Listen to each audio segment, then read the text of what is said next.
But he's not just a complimentary back. He can take the game over at any time. They just don't ask him to very much because they have Graham Livingston and all of these other players. So when you've got all of those things, I don't know how to stop them. I don't know if it's possible. And coming into this game last year, they regressed. They didn't throw to Graham Livingston a lot. And they were like, the one thing we need to do is get Graham Livingston the ball, establish the run, and there's no one in this state can stop us. I'm like, I don't know about that. But after watching them this year, the proof is in the pudding. Well, you talk about how hard it is to stop them. The lowest point total they scored this year is 34. Does that sound familiar, Coach? Yeah, it hurts. that was the season opener. It was 34-14. That's been their closest game. So that's why it's like, okay, no one's been able to unlock or stop or limit this Ridgeline offense. You guys had really the best opportunity and yet still came up short. Yeah, when we went into that game, one of the focuses was not giving up the big plays. You know, make him work the ball down the field.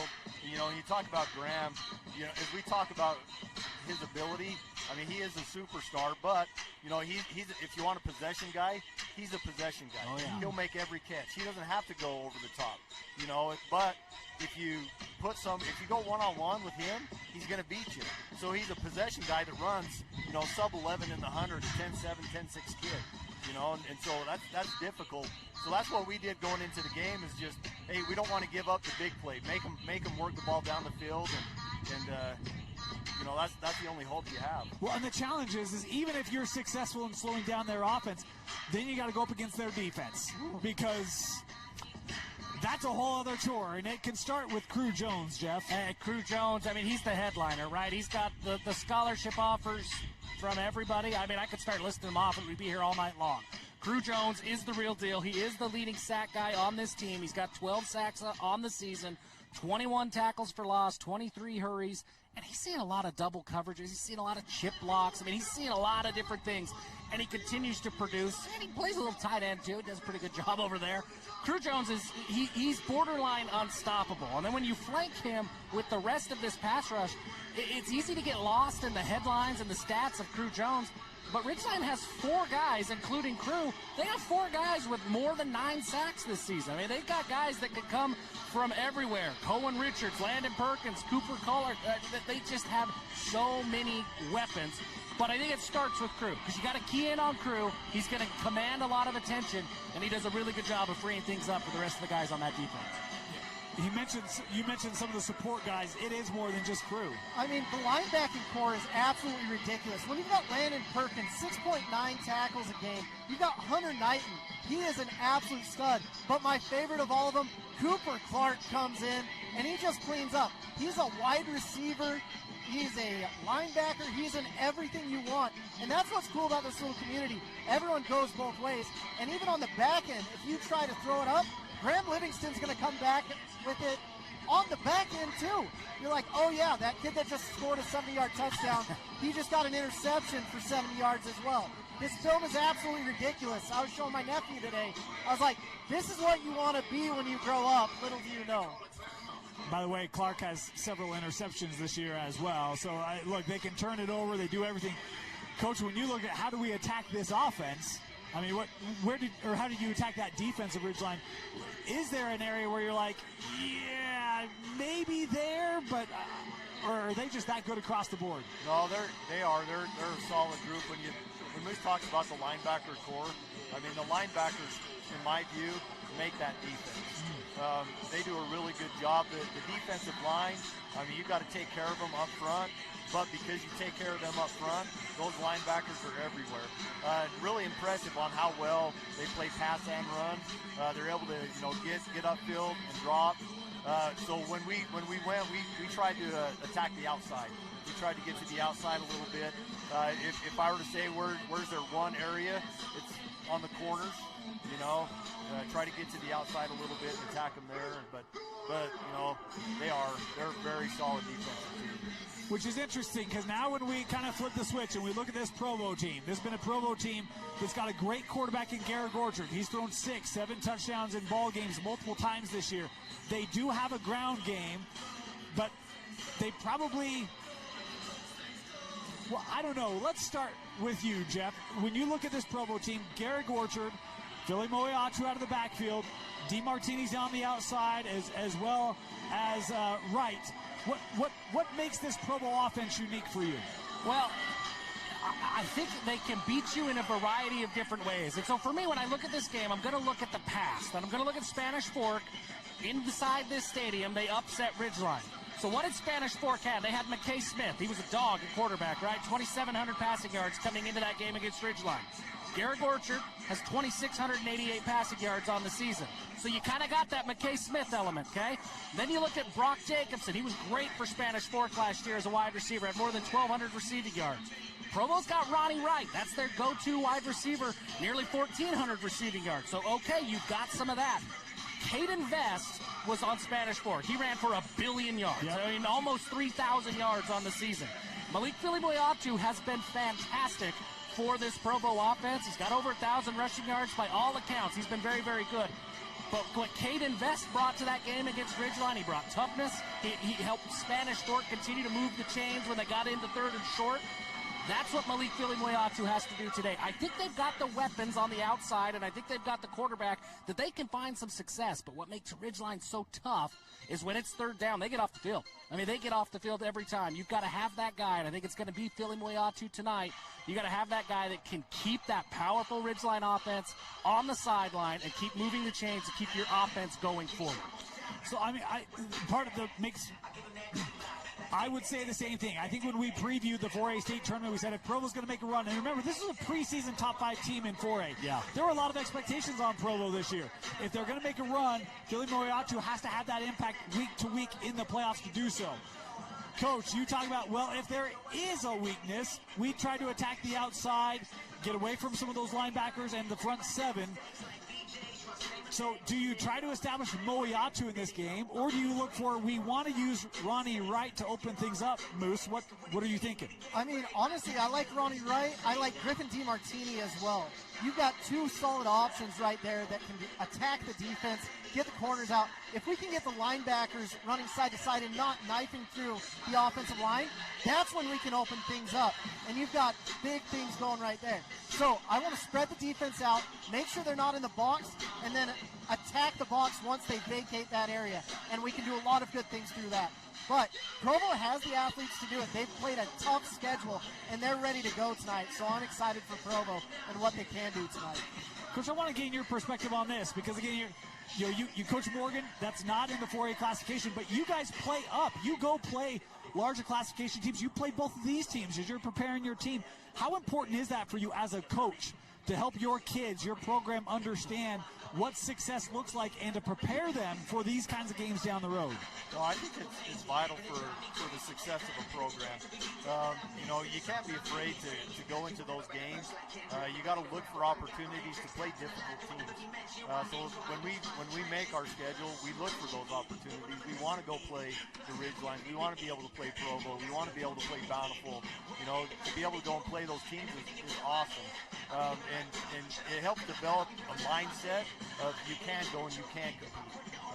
They may have all the stars, they may have all these kids, they may have the size, they have a lot of things going for them, but one of the things that you have to develop is you have to develop that mentality that you're going to go and you're going to compete. And when we went and played Provo, that was kind of a growing up game for a lot of our kids. Provo came out, you talk about a running game, they came out and they smacked us right in the face. We got down pretty big. They had some size. Their running game is phenomenal. Not just big, but their backs are fast, and they've got more than just the one.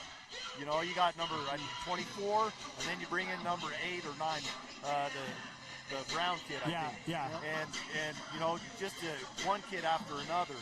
And they get things going. So understanding that you're playing against teams like that, it's a mentality you have to develop to be willing to go and stick your face in there and take what's given to you and understand what you're going to do to become successful in that game. I love that you bring that up, Coach, because I think that the Provo kind of followed a similar script as you guys in their non-region play.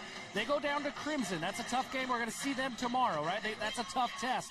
They saw Springville. We just saw Springville. We're going to see them again next week for a state championship. They take on one of the best teams in Idaho in Rocky Mountain. And then they play Morgan. Hi, Coach. I mean, they're really, really good, and they tested themselves. And I think that's what you have to have, because when you're taking on that logo, that Ridgeline logo, Ridgeline is 24-1 in the last 2 seasons. They are something like 34-9. I can't remember. 44-9. I mean, they've won so many times it's hard to keep track. You have to be able to get past the logo. We talk about this a lot, Dane, that the logo can beat you. When you're going up against a team like this, you can get psyched out by who you're playing. And I love that you mentioned that, Coach, that test yourself in the non-region. That's exactly what Provo did. They learned a lot. They struggled. They lost some games. But you could see when they got into region play, that's a different team. Now they're battle-tested. I love the way that we look this helmet. That helmet's battle-tested over there. I think that battle-tested, I think that those losses and the way that they competed in those games, you're going to have that special mentality if you're going to take down Goliath and Ridgeline. That mentality is going to be huge for Provo tonight. Yeah, by the way, Ridgeline also played up. They played Brighton. They took care of Brighton, who was a semifinalist in 5A. So they have both played, upper classification teams, very competitive schedules. Coach, we asked you a lot about how did you attack Ridgeline. Got to be fair here, right? When you looked at Provo, you guys came out with a win in that one. You mentioned fell down early, had to come from behind to do it. What was key for you guys in that Provo matchup? How did you try to attack their defense? Well, one of the things that we had noticed about Provo, and if you watch their games prior to ours, they were in all of those games. Yes. Outside of the Idaho team, but all of those games they were in, they lost at the end. And so we knew that if we got down, we just had to continue fighting. We saw that they got tired.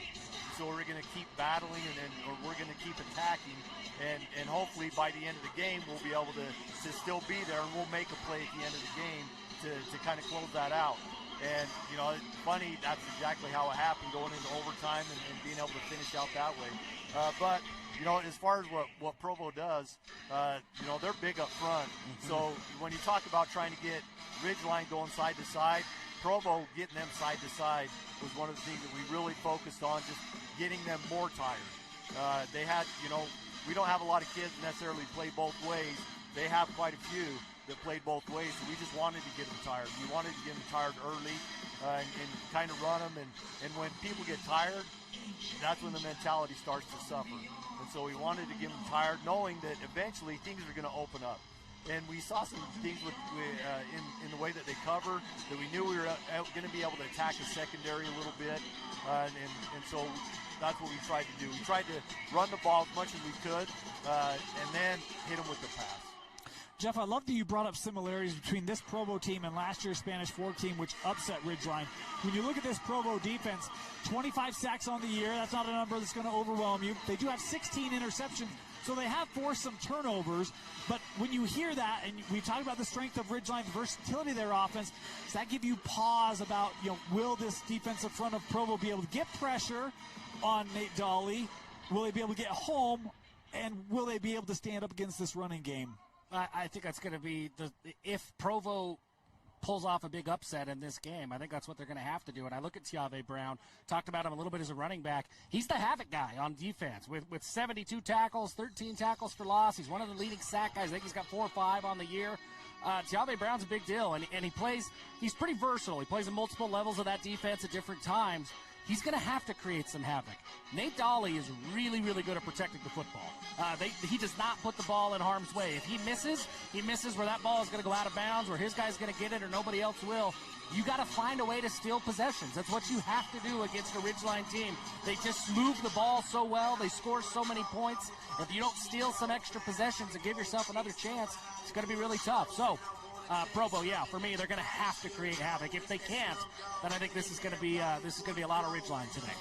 We talk about Dolly, 71% completion percentage, 45 touchdowns, only 6 picks. Yeah, really. So he doesn't give it up. Nate Dolly, by the way, big day for Nate Dolly. Eastern Washington commit, but he got a pretty great offer today, and we love to keep our guys at home. So hey, if you want to flip to Weber State, we might advocate for that here at Rewatch. Absolutely. I wanted to bring that up. I'm like, why doesn't Weber State offer our Dolly Bill, y'all? Right. Because Nate Dolly Dolly, he's done it all. He's been a 3-year starter. He's just a homegrown kid. And I'm like, this dude's going to be absolutely dominant at the next level. But with Provo bringing pressure, just like Jeff's hat said, I support my local O-line coach. And when you've got guys like Easton Hammond here, Dolly stays up straight. Easton Hammond, the Utah State commit, dominant on the offensive and defensive line. He is a dog, and he's a kid that takes pride in what's going on. This Ridgeline team has been on a mission since last year. I think they've had 2 losses in 2 years, and it's happened at this venue.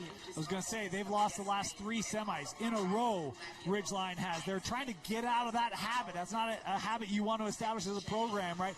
Can this year be the year? You talked about the O-line. What about this Provo line? We talked about all the defensive guys for Ridgeline, especially up front. How does Provo try to protect Garrick Orchard, who's also been great this year? Jeff mentioned 2,700 yards passing, 29 touchdowns. Again, he's thrown for multiples. How do they try to protect him against the skill of Ridgeline up front defensively? The big thing you're going to have to do if you're Provo's O-line, they've got a lot of guys that go both ways. I mean, for the marquee matchup of the day, this isn't 5A, this isn't 6A. You've got guys that have to play both ways. And when you've got like Howie Kenny, you've got Penn, you've got all of these guys, you've got to keep them not tired, because fatigue makes cowards of us all. We know that for a fact. And if this O-line can slow the game down, make sure that they're okay, that's how they're going to win the game, taking their shots, being smart about it, and making sure everyone is conditioned correctly for this big type of game. Coach, that's something you guys deal with, right? Players playing both ways. How have you found success in a matchup like this where, yeah, I got to keep guys fresh and healthy for a full game, not get tired in the fourth quarter? Well, luckily we actually really don't. Oh, you don't? We have have one, like the sideline of eternity, kid. Yeah. so you know, maybe we should start playing kids more both ways. I don't know, but no, we really don't. But in our practices, that's one of the things that we actually focus on. We get a lot of reps during practice, just trying to build that condition of the kids. That way, we don't necessarily run a lot, but we get a lot of reps through practice. And I think that's one way to get some quality conditioning in, that a lot of the teams that I talk to that play guys both ways, that's one of the things that you can do is get the reps in practice, get a lot of high quality reps, fast reps in practice, get that fatigue in practice, so when you get to the game, you're calm. And that's actually one of the things I was impressed with Provo is their off-schedule plays. You know, when things break down, they do an excellent job of scramble drill, knowing where people are going to be, getting to places that'll make things happen. So they're really good. I look at well, we were talking with Coach Hall about that Orem team. How do you neutralize Lopeti Moala, right? And he talked about it. If he was coaching against Lopeti Moala, he's running right at him. That's the way that you neutralize a really dynamic pass rusher. Run at him. Make him think about something else instead of just getting after the quarterback. Crew Jones is really good against the run, too. But that might be what you have to do, is take that big back of Philly Moyatu and run right at Crew Jones. Make him think about something else for just a half a second. Buy Garrick Orchard just a little bit more time, if you can, before that big pass rush gets down on him. It's hard. If it was just Crew Jones, I completely agree with you. I'd be like, yeah, that's their one guy. But you've got Cohen Richards. You've got there's so many guys stacked in there where you're just like, even if you run right at one of them, there's other guys coming right around the edges to make your life a living nightmare. You know what you do? What? The oop-de-oop. There you go. If you know, you know. We're going to take a quick break. We're going to step aside, be back. We'll come back. Keys to this 4A semi and our picks. You're watching the 4A semifinal preview show on KSLSports.com. Welcome back to the UCCU Savings Spotlight. Today's play of the day goes to Becky, a single mom who just got her son Max a youth debit card from UCCU. This is a big win for Max. He knows that UCCU mobile banking makes it easy for his mom to add money to his debit card anytime. It's also a big win for Becky, who knows it also makes it easy to monitor her child's spending anytime. Final score, 1 happy son, 1 responsible mom. With the assist from UCCU. In times like these, it's good to know there's a place where people know who you are, no matter how long you've been gone. A place where the smells of home cooking are still in the air, where a simple wave warms your heart, and sharing stories with family, friends, and your community is just a way of life. Yes, in times like these, it's good to be home. Agraria Insurance Company, protecting what's important in life. Welcome back, Rice-Eccles Stadium, our 4A semifinal preview show. Dave Stewart, Moose Bingham, Coach Jared Barlow of Morgan High School, and Jeff Hansen. Before we get into, maybe keys to this game, let me add this little tidbit for you. I've been thinking about this a lot, okay?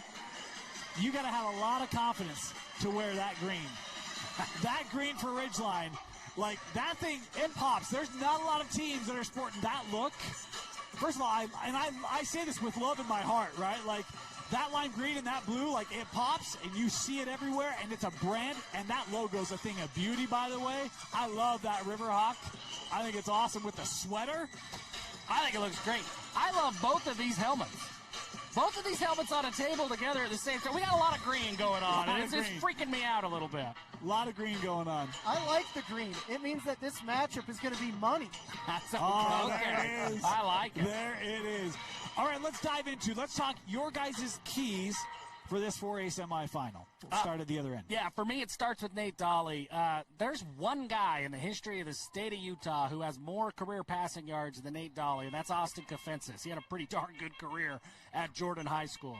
Nate Dolly's got to get going. I think that's where Spanish Fork took it away from Ridgeline last year. But that was what never really got going, the downfield passing game. And if you could take that away from Ridgeline, that takes away a lot of their best players, a lot of their big explosive plays that make them so tough to keep up with. So if I'm Ridgeline, I'm Coach Cox right now. I'm saying we are not going to let that happen again. We are going to get our senior quarterback in rhythm. We're going to find some momentum. I'm looking for them to establish that passing game really early on. Coach, your keys. So I think as far as Ridgeline goes, what I've noticed the last few years with them is when they got to this game, they got away from some of the things that they had done. And so I think one of the keys for them is just going to be consistent in doing what they have been doing. Yeah. I mean, they've had a lot of success. They don't need to do anything special today. They just need to be consistent in what they've done. And those explosive plays, they'll come. If they consistently do what they've done, those explosive plays will be there. And then, Provo side, I honestly feel that Provo's just got to be confident in ability. Don't get worried about, what's happened all season long. It's just this one game. So as they come into this game, take care of the football, establish the run game, and then take the shots when you get them. My key for the game is actually a monkey. Because a what? A monkey. A monkey? A monkey. That feels like that's a lot of things for you. Like the key to the game, the key to your life. You got a monkey a lot of times. The key to the game is a monkey because there's a monkey on the back of Ridgeline. There's been 4 falls in Buffalo that all of those fans out there in Upper New York hate. This could be the 4th fall of Ridgeline in Logan, and we don't want that to happen for them. They have trained well. Their key is to be themselves and make sure they get that monkey off their back and get to the championship game. For Provo, they've just got to be themselves, like Coach said. They've got to run, and they've got to take care of the ball. Whoever has the ball at the end of the game takes care of it and ends your drives with a specialist foot touching that pig leather. That's when you're going to have a successful night. Hey, don't laugh. A specialist may have chosen or won the game for Springville in that 5A semi. Huh? That old punter made moves. That's what I'm talking about. I'll add this. I was talking to a coach this week, not in this game, but in another game where a team that may be considered an underdog against a favorite. And I said, one of my favorite lines as I've been thinking about this matchup and how teams have played against this particular team in the past. A lot of times you get intimidated a little bit with the logo, right? Think of the movie Miracle. And when he's outlining his plan for Team USA, Herb Brooks, it's a movie line, but he says, you don't defend them, you attack them. And if I'm Provo, look, that doesn't mean I got to go and chuck a bunch of 40-yard bombs, but I'm not playing scared. Most people don't think you're going to win this game. Most people don't probably think you can't keep this within 21 points, right? Go at it. Like you have nothing to lose. Go play. Go be aggressive and be confident in yourself. I think that goes a long way. I think it's along with what we've all said, right? Like, go attack them. and you never know how things may go. I think for Ridgeline it's one about just remember who you are, right? This is kind of like the Lion King, right? Simba, remember who you are, who you've been all year, who you've been the last couple years. Don't get here and revert to other tendencies or get psyched out by the moment. Just stay focused on who you are, and it will turn out. It's a loaded group. Let's go down the table, get our picks. Jeff, we'll start with you. Your pick in this 4A semifinal. I have an opportunity with the 4A games here the next couple of days that I can make both sides of my family happy. That doesn't happen very often. I can pick with the Cache Valley crew, and I can pick with the St. George crew, and everybody's going to be happy. Provo could upset that. Provo could come in. Look, Blockbuster, they were the juggernaut. Netflix won. I don't think Netflix is winning this time. I'm going with Blockbuster. I'm going with Ridgeline. Thrillville's been special all year. I think that loss at Rice-Eccles last year, that has motivated this team. Because so many of that group, they all came back again this year. There's a lot of returners. They've worked hard all summer long to avoid that happening again. And I think Thrillville lives on for one more week. Give me the Riverhawks in this one. Coach, I actually want to ask you because we've hit that point. I apologize to disrupt our picks. We'll get right back to it. When you played them week one, did you get a sense on the other sideline of that group has a special motivation behind it? Yeah, you could tell that they were a focused group even coming out week one. Usually week one you're trying to fill things out a little bit still. What did you actually accomplish over the summer? What's the mindset of the kids coming into the season? And you could tell that they came out pretty dang focused in what they wanted to accomplish and do. So I think they're in a good mindset right now. Give us your pick, Coach. So battle-tested Provo, they've been through a lot of tough games, and you would hope that they would learn some of those things throughout the season of how to finish those games, how to overcome some of the adversity that they went through. I just don't think that there's going to be a lot of adversity that they're going to be able to overcome tonight. I think Ridgeline's going to come out, I think they are on a mission, and I think Ridgeline's going to handle business. Okay. Yeah, I have to refer to my good friend Pitbull when it comes to this pick, and what he likes to say is Dolly, and that's what I like to say because Nate Dolly is going to be the difference and win the game for Ridgeline. I thought you were going to talk Pitbull and Bulldogs. That would have been really clever. And with the head fake, you didn't see it coming. I lied. I think I said Provo was the 4th seed. I think they're the 5th seed because they did have to go down to Hurricane, the 4 seed, and pulled off a win against the Tigers, who have been upstart this year, and it's been great to see Hurricane have the year that they've had. Is that battle tested enough? Have they learned that lesson of how to close out tight games or to beat really good teams? We'll find out here today. I think this Ridgeline team is absolutely loaded. We talked about all the players they have. We talked about the motivation of them. I think they're the heavy favorites. Coach Chambers here at Provo, he's been building this program for a while. Came in, knew that it had the opportunity to be a program to get back to Rice-Eccles. It's the first time they've been in a semifinal since 1999. Wow. They have a chance to do something that hasn't. They've already done something that hasn't happened in any of these players' lifetimes. Think about that. And this can be the cherry on top. But I'm going to go with Ridgeline. I just think they're too deep, too talented. We'll see. I don't think any of us picked Spanish Fork last year. No. And the Dons shocked 4A. Can Provo do it in 2025? We'll find out. One interesting note real quickly before we sign off. Provo, when they don't force an interception, 1-3. If they force an interception, that has led to good things for Provo in games. If Ridgeline takes care of the ball, they've only thrown 6 this year. Just saying. There you go. There you go. Right. There you have it. There's our 4A pregame show. Provo and Ridgeline kickoff set in just a couple minutes. Thank you so much for joining us. We'll be back at halftime with Coach Barlow, break down what we saw in that first half, and talk about some keys to the second half. Thank you so much for joining us, our 4A semifinal preview show on KSLSports.com. Now to JJ and Sly for your 4A semi.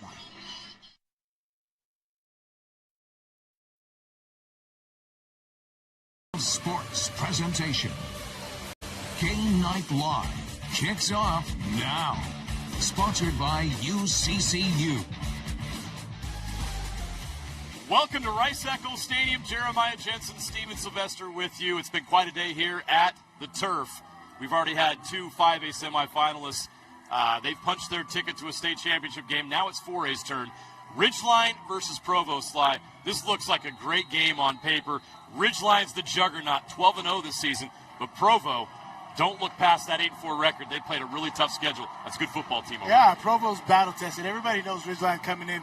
Ridgeline has literally blown through their regular season schedule and their playoff season schedule. These guys seem seemingly unstoppable, but Provo's ready. You know, these are one of the teams where Ridgeline's not hiding from anybody, not that they want to. They feel dominant, but when we covered Ridgeline when they faced Stansbury early this season, they are on a mission. When we talk to the head coach, they're just like, look, we've dropped the ball here the last couple of years. Crimson Cliffs came in here and made things happen, but Graham Livingston, Nate Daly, Crew Jones, they are on a mission. They want to make sure that they come home with the state championship this year. First play of the game, it's a pass. Nate Daly connects. We've seen this many times before. Many times. Graham Livingston, the BYU commit. Yeah, there's another couple of names that I feel like we've said for the last 10 years. Daly and Graham Livingston, these two have been doing it for the last 3 to 4 years here at Ridgeline, repeatedly up here on the turf. We got an interception already. Provo, the defense, putting a stamp on this game right from the start. How about that? Nate Daly picked off by T. Brown. Great job by the defense, making the quarterback pull up, rolling out to his offhand side, throwing an ill-advised throw. The linebacker doing an amazing job of sitting in that zone, not over-committing, eyes on the quarterback in the zone, and Daly throws right to him. Tiave Brown with the interception. He's going to stay in the game at running back. Garrick Orchard is the quarterback, leading this Provo offense. He's had a great career at Provo. He's going to pitch it out to Brown, who gets to the 20-yard line. A nice gain on first down. Great job. Way to run the speed option right there. Wait for Crew Jones to commit to you, then pitch it. Brown does a great job of grabbing that football and extending it outside. Honestly, one broken tackle away, and I believe he might have gotten to the end zone. I think he had enough open space to make a couple guys miss. Very dynamic in making things happen. Provo with an amazing start to this football game. 2nd and 5. Orchard under center now.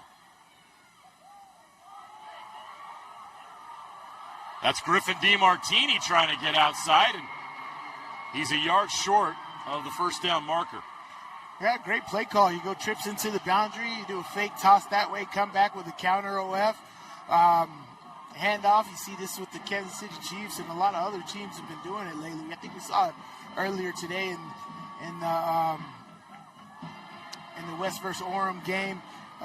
Very interesting. You get the defense to commit to the toss, and you come it back with a counter.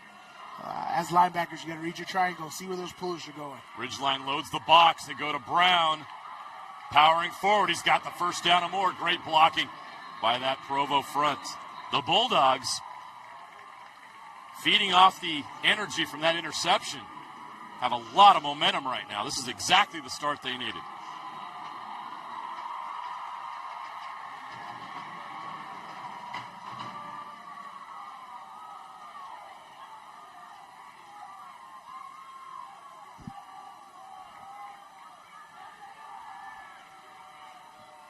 Getting heavy on that right side. Downhill. Up the middle this time. Real quick, let's go down to Kayla Kiesel on the sideline with more on this Provo team and a player they're missing tonight. Undefeated Ridgeline took the field tonight for the 4th straight year in the state semifinals, but have yet to break through to the state championship. On the other sideline, Provo is making history as it is their first time at Rice-Eccles Stadium. Unfortunately, it is without their senior running back, Malik Filimuiatu, as he dislocated his elbow last week. Head coach Kirk Chambers said, "That's going to be a tough void to fill. He's been the heart and soul of this team. We're hoping that he can play in a week. The boys are hoping to give him another chance to play with a win today." History is on the line for both of these teams, so we know it's going to be a fight. Kayla, thank you. That's a bummer. You work so hard, you have a great season, and then you get a chance to play up on the turf, and an injury prevents it from happening. So, for his sake and for Provo's sake, to get a shot to be back here next Thursday for him to get that chance would be amazing. Is that a Jalen Daniels injury? Is that what Jalen Daniels did? Similar. Yeah. Jaden Daniels? Jaden Daniels, yeah. Sorry.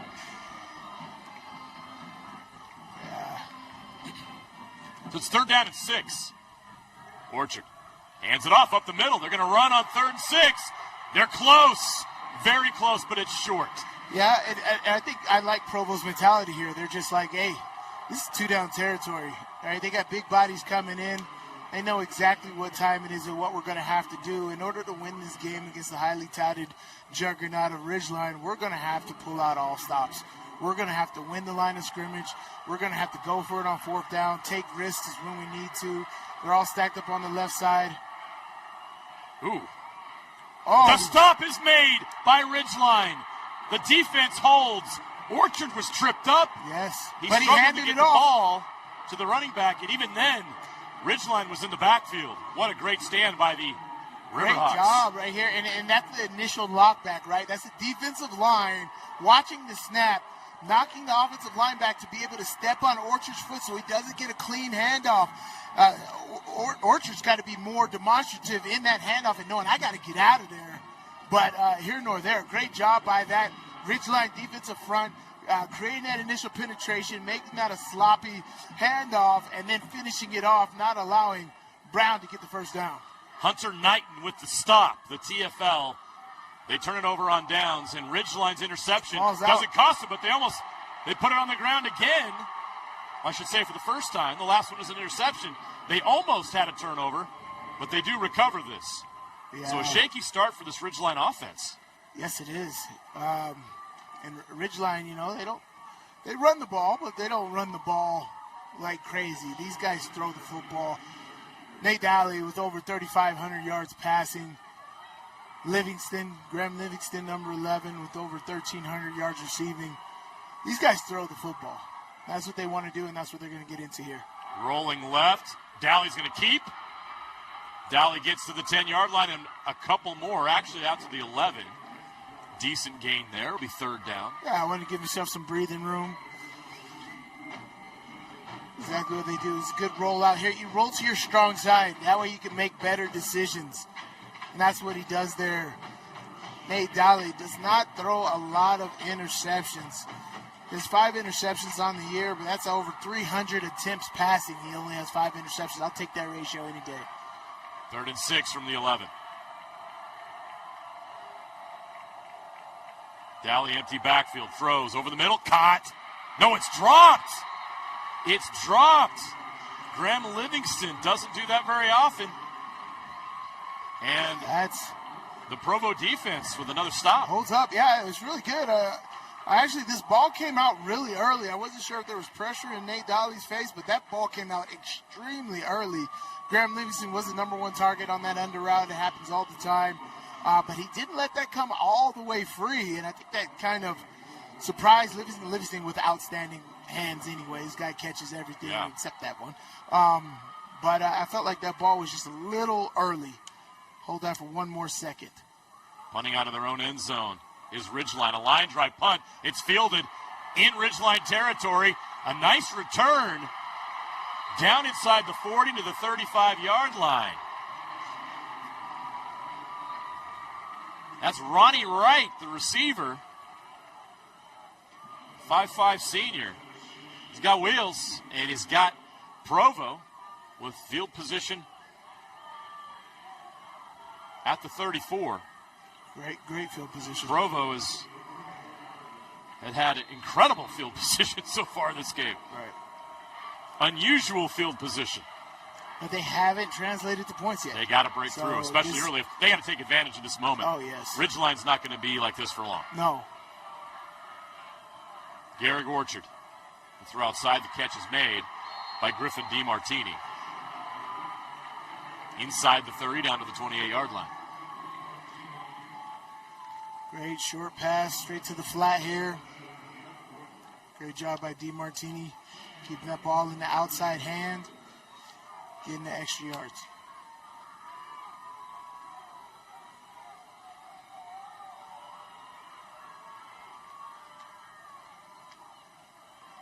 Handoff, nothing there. Ridgeline is up to the task. That interior for Ridgeline's no joke, and nothing there. Back to the 30-yard line. Third down.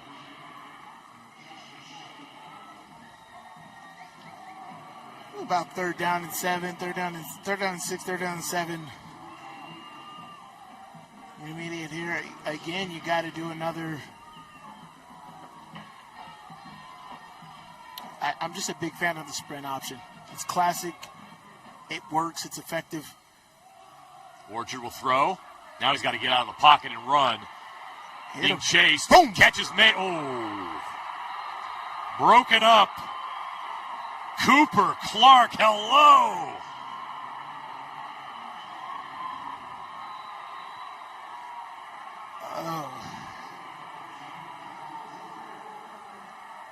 Oh, yep, that's clean. He did not hit him with the head at all. That was all body. Brexton Hunter pays a price. That was a very clean hit right there by Cooper Clark, wearing an outstanding number. Your favorite. Gotta love my number 10s out there. But that was a great hit. He did not lead with his head, did not make any contact with the opponent's head at all. But the defender, or the offensive guy, did not know he was there at all. Gets up. Caught his wind. He's back. That's a good sign. Running off the field. Love to see it. Yes. You're right. There's nothing malicious there. Just upper body contact. And good old football. That's football. And it's good to see Brexton bounce right up after he caught his breath and get back to the sideline. Look forward to seeing him back in the game soon. He's got to take a play off. So it's 4th and 6. Provo will attempt a field goal. 30. This is a 47-yard field goal. They're going to place the ball at the 37. Spencer Schumann, speaking of number 10, Schumann. Oh, that squeaked. Just barely missed. Great effort from 47, came up just short.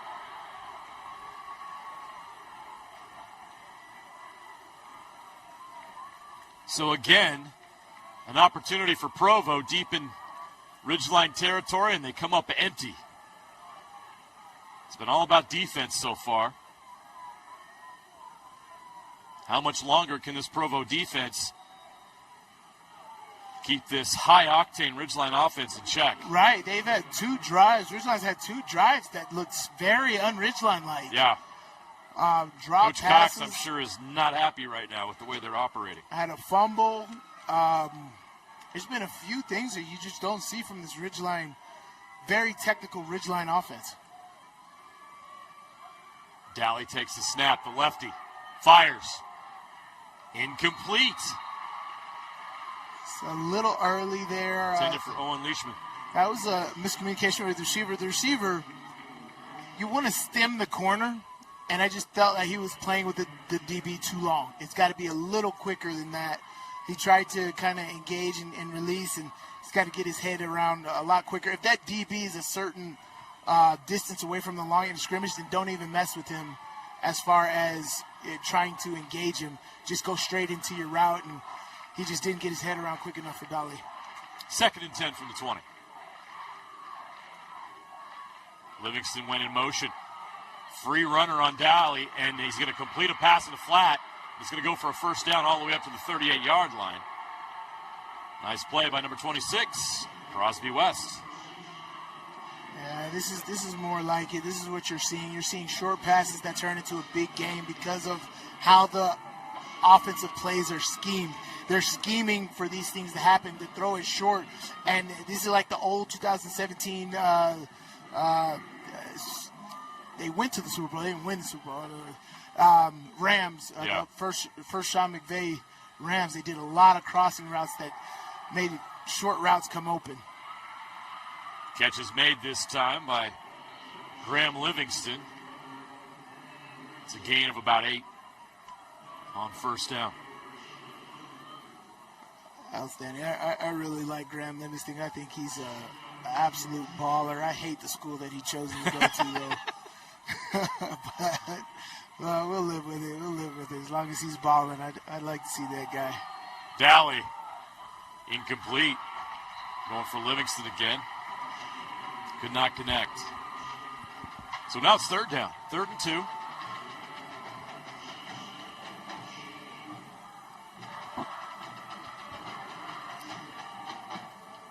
So far, this Provo defense has made it clear to Ridgeline that they're here to play. They're here to play. And this is not going to be easy. All right.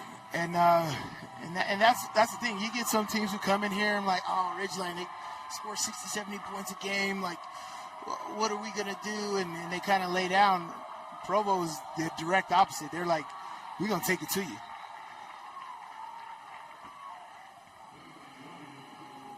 Penalty on Ridgeline here. Sing them back. Prior to the snap, false start. Number 54 on 5-10. Remains third down.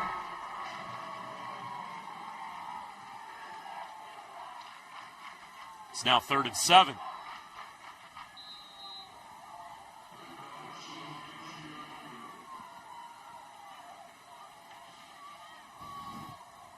Watch those crossing routes. Again, Ridgeline likes to do it. If they don't have one-on-one on the outside, watch a cross route. Yeah, like this stack route right here. This is stack. This is twin stack, tight to the line of scrimmage. You get the defense confused with all the crossing routes you do. Dally has time. Now the rush comes. Now he scrambles, throws. Tipped up. Caught! Livingston. Midfield first down. Ridgeline wins the tip drill. Wow. This should have definitely been his second interception.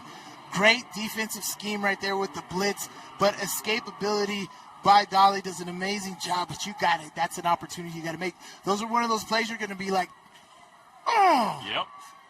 You got to make it. Yeah, in plays like that, you can't miss those opportunities. And that's a play that Ridgeline makes, and yes. It's going to keep this drive alive. Dally's going to pass again. Screen. Livingston. It's all Graham Livingston right now to the outside, inside the 30, down to the 25-yard line. Livingston has taken over this drive. I mean, he does so good up here at the U. I think he should just stay. He's here, Sly. I'm sure there's somebody around here who could talk to him. No. I don't know the rules. I don't know what Utah does as recruiting. We are missing all these great kids in the state. You can't have them all. I want them all. Was it Pokemon Go? Is that what you do? Mike. Yeah. Running now. All the way to the 20. Actually, they're going to mark him at the 21. So they go to the run game. Yeah. Hasn't been a lot of run here for Ridgeline. They are throwing the ball a lot.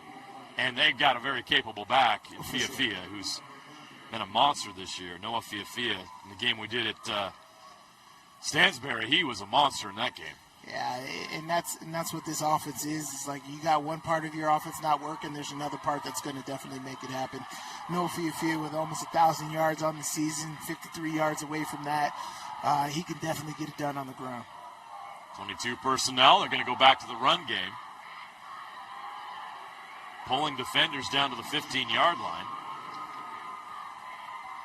That's number 26, Crosby West. Tough running yards.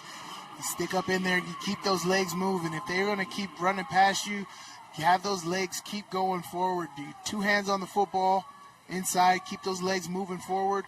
They don't want to tackle with their hands. They want to blow by you. They're going to slide right off you. You pick up those extra 3-4 yards. Great job by Crosby West. 1st and 10 from the 16 for Ridgeline. West switches sides. Dally takes the snap. Looking to the end zone. Over the middle. Catch is made on the outside now. Down inside the 10, near the marker. That catch is made by Hunter Knight. The star linebacker also plays tight end, 6'2", 215. That's a big target. I mean, honestly, up at Cache Valley, after talking to this coach last time and what these guys were doing, even as middle schools, they got a program up there. They got a real system of developing young guys and all this. And they said that's all there is to do up here in Cache Valley, right? We just play football, we lift weights, we play football, we wrestle. Anything with contact, that's all we do at Cache Valley. West fighting for yards inside the 5. Down to the 2-yard line. It'll be 1st and goal from the 2.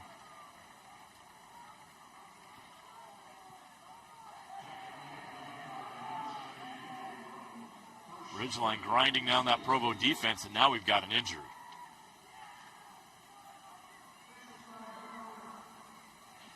Fia punching it up in there.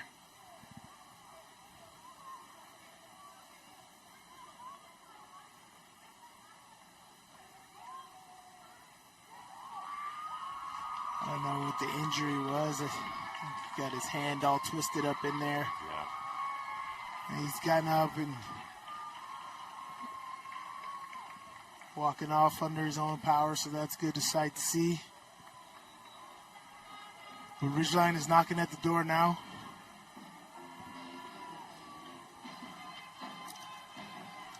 We'll see how they handle it.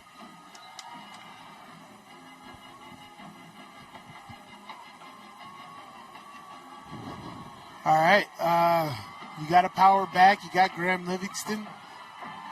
You got Provo, who says we're up for the challenge. Put your fullback in here. What do you got? Going heavy. Dally hands off to West. Crosby West into the end zone. Touchdown, Ridgeline. The Riverhawks strike first in this 4A state semifinal. Amazing job. Amazing job right there. Line up and go. Crosby West with his 5th score on the year. Gets that tough running yards. And he's also your field goal kicker. Why not? Play nose tackle, running back, and field goal kicker. You do everything at Ridgeline. Great kick. Through the uprights, 7-0. Ridgeline with 2:29 left to play in the first quarter. Great job, just pushing it in the zone. This simple running play right here, right up the middle. You got a fullback lead. A power roll, you pull the guard. You punch it in there, put it in there. See, Ridgeline settling down, and that's the thing for Provo, man. You had those first couple possessions. You have to come away with those opportunities. That's how you attack a team like Ridgeline. When they make mistakes, you got to make them pay for it. And Provo had a few opportunities here, from the first interception, getting all the way down to the 5-yard line, and stalling out on 4th down, and then you had an opportunity for another interception down here, and you didn't come away with it. Kept Ridgeline's drive going, and they end up scoring on that drive. Yeah, Sly, if you're Provo, you're frustrated because the opportunities were there. presented to you in this first quarter. Yes. If you're going to pull off an upset against a team as dominant as Ridgeline, you've got to capitalize. And there's 3 missed opportunities already here in the first quarter. They had to take control of the game early. Instead, Provo will start anew here from the 20-yard line. See if this offense can get on track.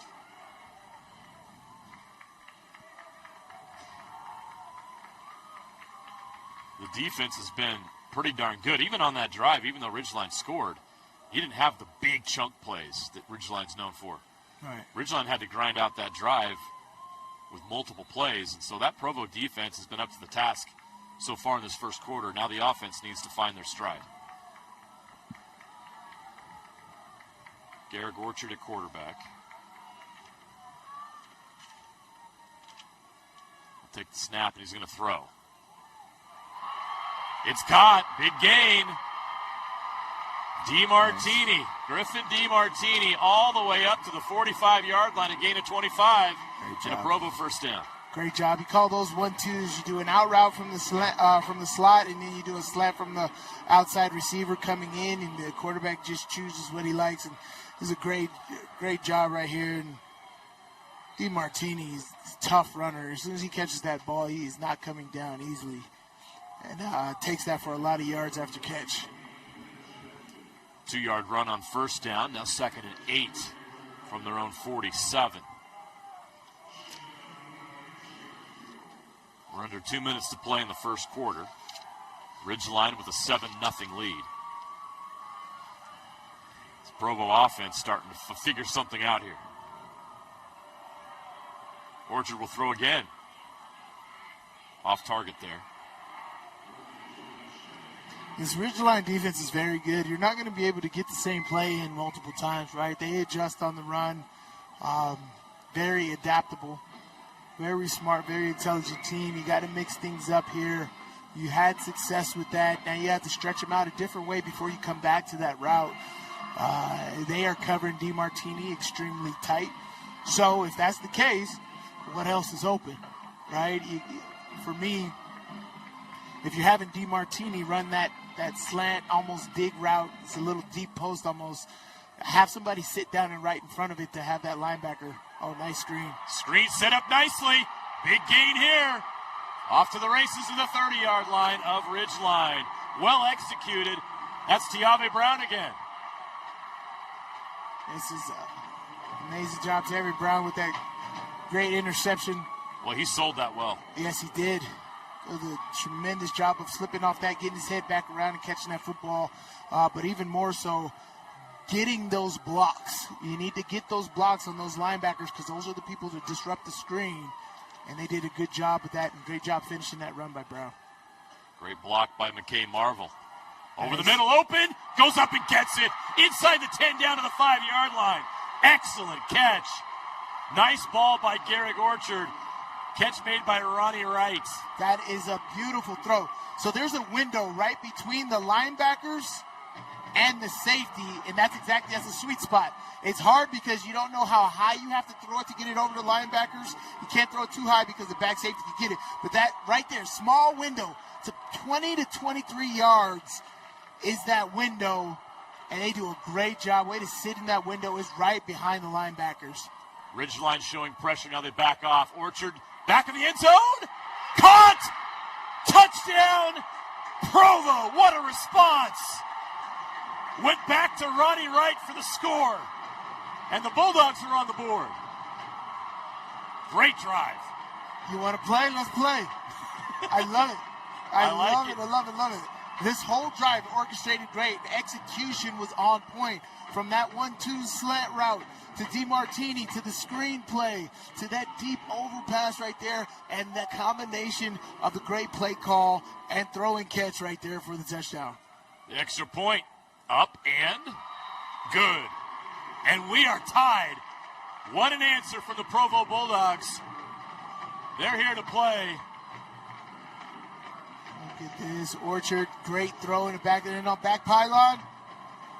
Great job. Ronnie Wright, right where he needs to be. Great combination.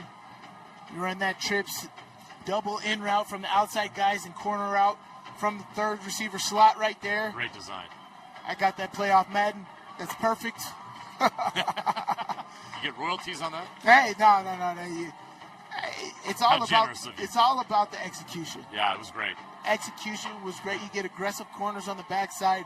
That's why it's always good to put your most athletic guys at the third receiver position. They have a two-way go. They can go left across the field or they can go right, and they have matchup problems. Oftentimes, if that's a receiver, your Justin Jefferson, your Chase Brown, or sorry, I don't even know his name, Jamar Chase. Yeah.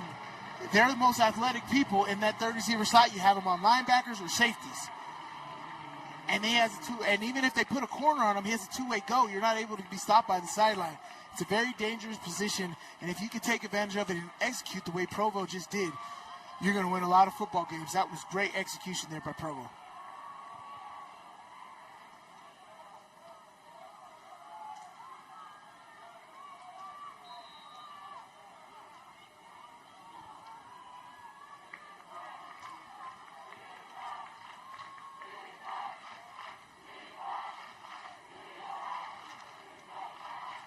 Ridgeline with an empty backfield. Daly alone, 5 receivers. Now a guy goes in motion, and he's going to go to him. Jet sweep. Oh, wow. Provo did a good job in pursuit. That was Hudson Perry on the carry. Tiave Brown right there with the, oof. Boom. I likes that, and then finish through. This Provo defense is very physical. Yeah, look at that. Boom. Like that. Called his name a lot already. Tiave Brown with another big play. Has an interception earlier. Big play on that screen on the last drive. Brown is having a very nice game for Provo. 2nd down and 3 from the 27. Dally throws. Outside bubble screen to Livingston. Fighting to get to the sticks. He cannot. He's just a yard short. It'll be 3rd down and 1. And I hate that play if you're at a normal high school field. Right. But you're at a university college field, Yep. so it's a Absolutely little bit different. more acceptable. Still don't like it, but it's still a little bit more acceptable.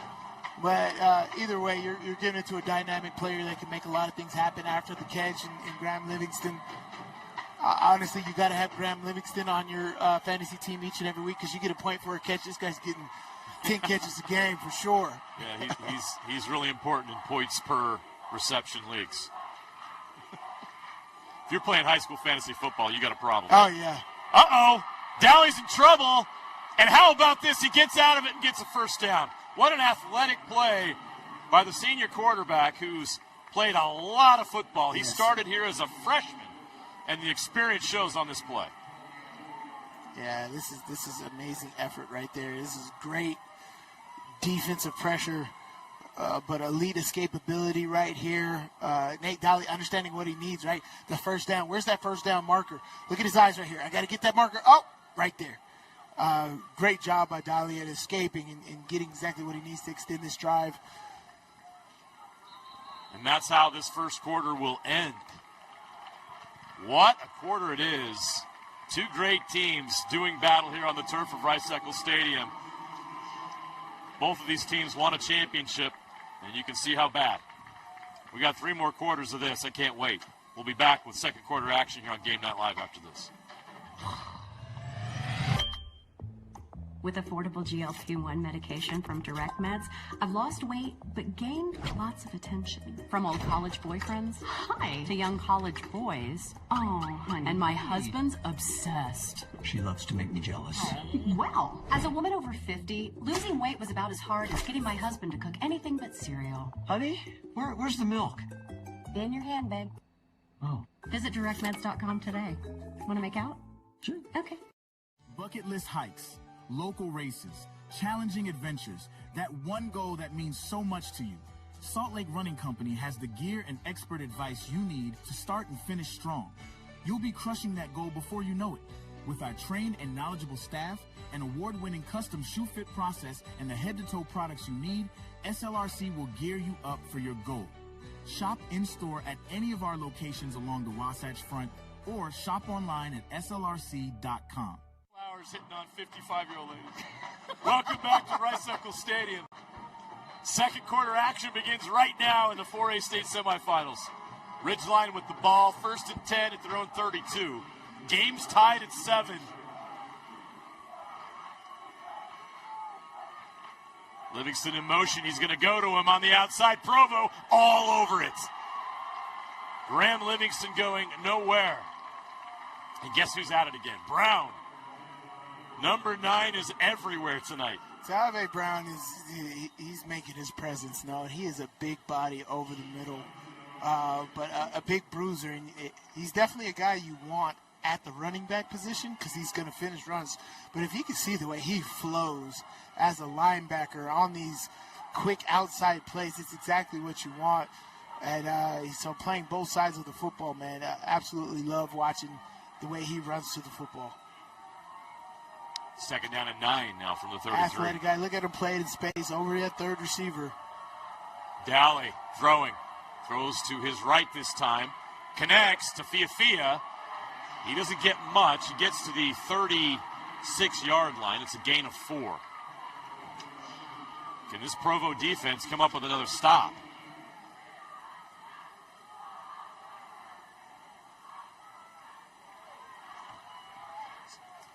Another big third down right now. The momentum's with Provo, right? Ridgeline started with the football, went 3 and out. Provo's been able to move the ball really effectively in this football game on offense, and their defense has been able to stand up. This, as I said, this team puts up points each and every week. Dowley play action, throws, catch is made, first down and more, past midfield. That is Brady Cook with the catch. Great job. Great rollout. Roll out to your strong side. Way to sit down in that zone. Run the play to the other side. But Dolly's doing an amazing job of ball placement. He places that ball so that receiver can get the ball and turn upfield instantly and get all those extra yards. Those are the hidden yardage. Dowley's got room to run, but that room closed. Now he's in trouble. Going the other direction. Keep blocking. Keep blocking. He's going to get close. Get to the 40. Great job by Dowley to keep the play alive. A great job by that offensive line not to commit a holding penalty. Right. Provo fans may argue that they should have got they got away with one. Well, they're going to say illegal blindside block, but he didn't. He let up. He didn't actually hit him. Just got in the way. But great job by Dale right here, and you got to credit Provo's coverage. This is amazing coverage to that field. 2nd and 2 from the 39. Dowley throwing over the middle. Catch is made. Wow. Inside the Great 25. Hands. He's Great spreading it out hands. right now. That's number 22, Owen Leishman. Wow. Look at the hands by Leishman here. Hey, that's tight coverage. Tight coverage. Goes up there, catches that ball, all hands. Tight coverage by Braxton Hunter. Catches that ball with all hands, puts it away quickly. Gets up the first down. Here we go. 1st and 10 from the 24. Dowley. No one there. And we want to call Graham Livingston's looking for a penalty. He wants a holding penalty. Yeah, there was some contact there. That definitely could have been called. I seen by the short motion he was setting up so he could come back outside. But that defender definitely held a little bit. Hey, you do a quick hold and release, you know. Ref may not call it. He may call it 50-50. But I like the no call as a defender. Graham's got to fight through that. Ball came out a little early again. 2nd and 10 from the 24. Dowley over the middle. Almost intercepted. Another opportunity for Provo to come up with a turnover. It feels like the balls are coming out early. If he just waits one more tick, Crew Jones comes open on the backside. I know he's kind of eyeing Livingston, but if he waits one more second and that linebacker window comes open, he doesn't have to throw it as high. It feels like he's just a second early, Dolly, on some of these interior throws here. This guy right here is having himself a night. Tiave Brown all over the field. 3rd and 10 from the 24. Dowley. Pocket holds up. Now he's got to do something. Eyes downfield. Throws it. Throws him open. It's down to the 1 yard line, complete.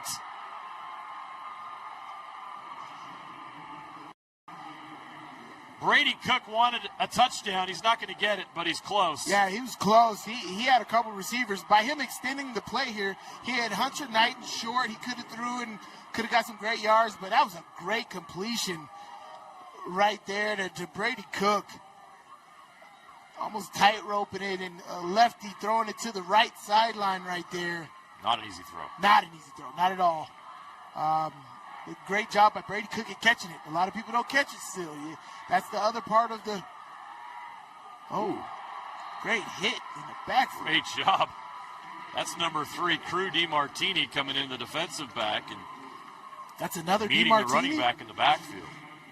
It's a loss of 1. It's a TFL.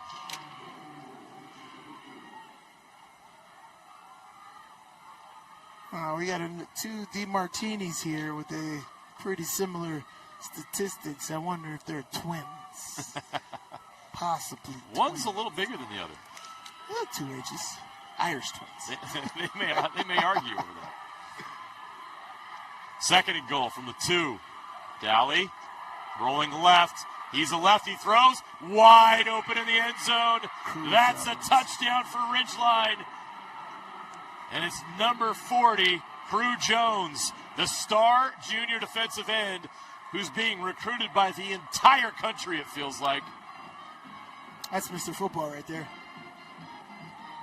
Cruz Jones gets it done. He's a leader. He's all about football, a guy that loves it. The leader of this football team, catches everything, tackles everything. He's definitely the guy you want on your football team. Very easy to understand why everybody wants him. Extra point is good. Ridgeline takes a 14-7 lead with 7:35 left to play in the half. Great job.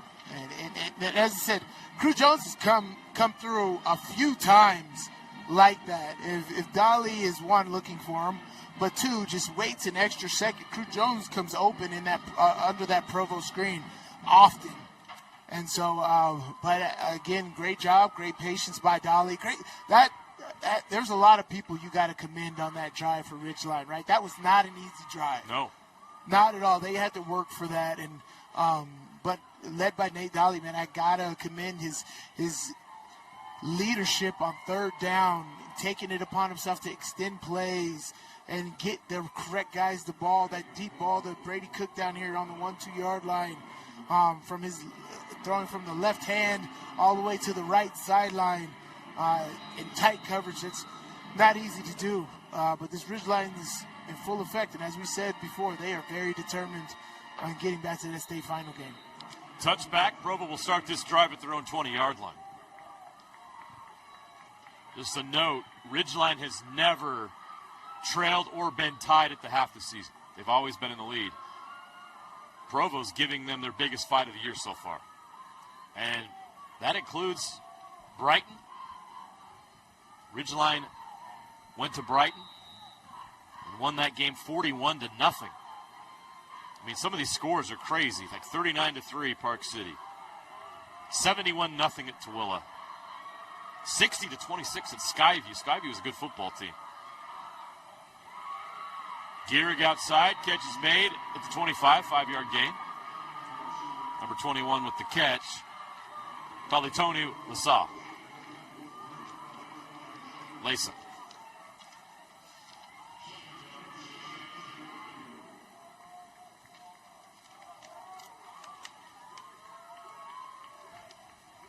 My point is, this Ridgeline team has just absolutely crushed every opponent. Provo is giving them a test tonight that they haven't seen yet this season. Short gain for Provo there.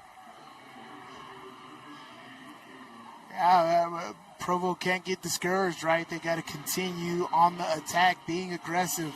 That drive that Orchard had this last time was perfectly executed and orchestrated, from the passes to the play calling, the tenacity and aggressiveness by the offensive skill players, and even the protection, giving Orchard time to throw the football. Provo's going to have to continue to do that to stay in this football game. Orchard will throw. Tipped up in the air, incomplete. And a flag comes in late. Tight coverage. I don't know about that. Ridgeline fans aren't going to like it. They're not. It's simultaneous. There's so many times where that could go either way. It's probably a little early. Pass interference on the defense, number 10. 15-yard penalty from the previous spot. And that's one of those ones where you read the route so good, you just, I'm just a tad early. Well, you talk about the aggressiveness. He's not far away from an interception there, right? Yeah, I don't know if he's almost rewarded for that. We're not going to get a good angle to see if he was early or not, but I don't know if he was that early to call it, but the ref was right there. Nothing there. They send the running back backwards. Great job by that front. Great response after the penalty. Forward progress puts Provo at the 39-yard line. It's a loss of 1. 6 minutes to go left in the half. So a few things that can happen here at Provo. You tie this game back up. You know, you're in no rush right now. And guess who gets the ball first to start the second half? Provo. Yeah. This is a great opportunity for the Bulldogs. Like I said, they're giving Ridgeline their toughest test of the season so far. Orchard looking deep over the middle. Intercepted. That's trouble for Provo. He's got room to run. all the way down to the 15-yard line. Landon Perkins, the middle linebacker, with the pick. And Orchard wants that back. Oh, yes, he does. You see Perkins and Cooper Clark, absolute studs at the linebacker position. Well, look at this finish here. Great job, giving a very short field for this offense. Great middle read job right there by the linebacker. Exactly what you want to do. Check left. There's no receivers over there. Fade to the strong side. Quarterback doesn't see him. Amazing this job. Ridgeline defense, and the offense gets a lot of attention because of the stats they put up, but this defense is unbelievable. Timely plays. Dowley to the end zone. Wide open. Caught. Touchdown. Graham Livingston. And the Riverhawks take a 2-score lead.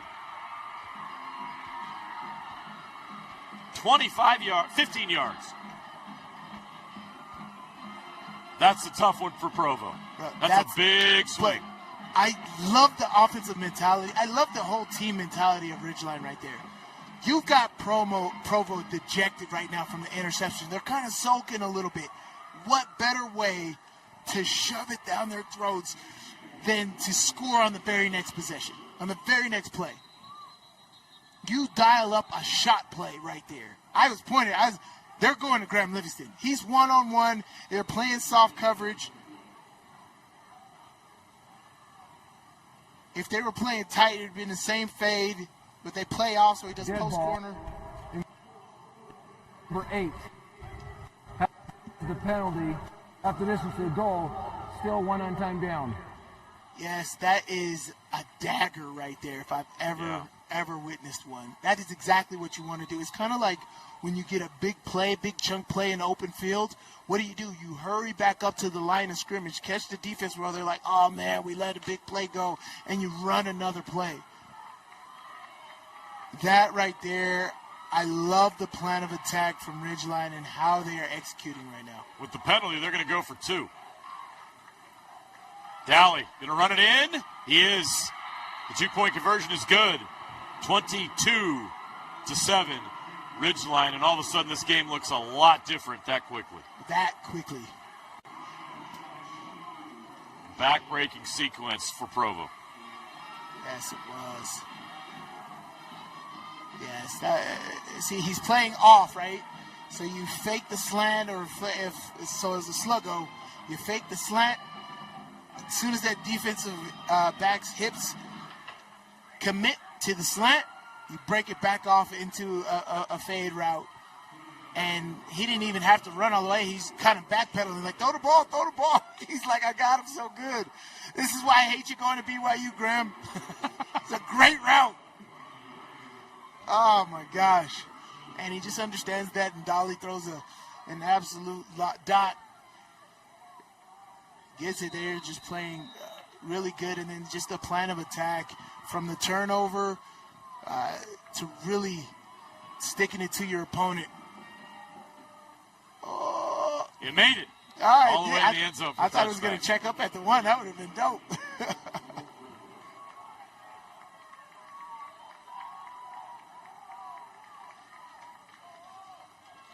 So Provo will start this drive from their own 20-yard line. If you're the Bulldogs, you got to get up off the mat here. That was a tough sequence. Your mental toughness is going to be tested right now. You're still in this. It's 5:23 left in the half. As we talked about, Provo will get the ball first to start the second half. It's still a 2-possession game. Let's see how Provo responds. Still 5 minutes left to go in this half. The running game is still open. They're going to go to it. End around, right? Nothing there. But the problem is what that momentum, what those plays did for the whole Ridgeline team, right? They're amped. Yeah. They're ready to go. You got to shut them down with a nice big completion right here. And one of the things Spanish Fork did last year when they upset them here on the turf. That was a crazy game. Is they were the aggressors. Yes. They were the ones that put Ridgeline on their heels. Yes. And initially Provo did that. But to use a phrase from the late, great Dennis Green, They let him off the hook. Let him off the hook. So Ridgeline now up 22-7. We're under 5 minutes to play. Garrick Orchard going to be sacked. He goes down hard.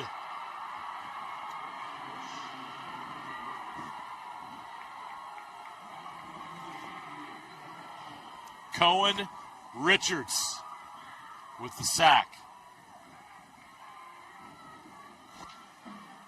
Big loss. It's a loss of 11. It's going to be 3rd down and 21 from the 9-yard line. We talked about in that Stansbury game that we call against Ridgeline, Ridgeline against Stansbury, of the dynamic duo of Crew Jones and Cohen Richards. Cohen Richards 6'3", 250. Oh. Another pick. All the way into the end zone for the touchdown. It's a pick 6. Hunter Knighton.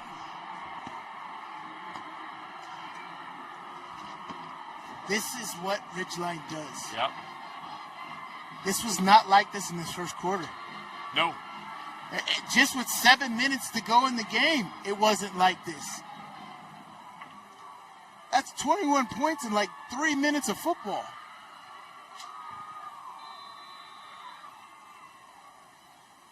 That escalated quickly. Yes, Mr. Burgundy. Oh, man. But after the first turnover and taking that big shot and making sure you score points, that's what it does. You don't have confidence. And suddenly Provo's pressing and making mistakes. Another 2-point conversion here. Attempt. Man, in the blink of an eye. Timeout, Provo. First charge timeout. This Ridgeline team is so explosive. And remember the Stansbury game we broadcasted a little over a month ago. Kind of a similar thing where Stansbury was a good team, kind of kept it close, not as close as Provo was able to here today. But what happened in the second half, Sly? What happened in the third quarter? It wasn't the offense. It was the Ridgeline defense in that game. 2 back-to-back pick sixes. Yes, 2 back-to-back pick sixes. This is what they do. And their defense gets overshadowed a little bit because that offense puts up such great numbers. But this defense... But they contribute to those numbers. Exactly. This defense is tenacious. They're aggressive. They're well-schemed. They're well-coached. And they're full of stars. Yeah. Hunter Knighton is a next-level player. Yeah. These are good players on this team. Crew Jones is one of the most recruited players in the entire country right now, and he's from Cache Valley. Cohen Richards. Yeah, these are good players. Outstanding. He's a next-level D1 player. You know, we talk about Cooper Clark. Where's that number D1 10, player. right? Landon Perkins. The coach couldn't say enough about these other guys. You know, Crew Jones, Graham Livingston, these guys are great, but it's not just a couple of guys. It's not just those guys. This team is loaded with talent. Loaded with talent all across the board. Guys that play both sides of the football. This is a great showcase for Ridgeline and what they're about. Dally on the 2-point conversion in trouble. Looking to the end zone, keeps it alive. Running out of time here. Look at Doug Flutie. He's still going. He's going to throw it. Batted down. The conversion after all that drama is no good. So the score remains 28-7. 3-score lead for Ridgeline. Look at Doug Flutie running for his life here. Oh my gosh.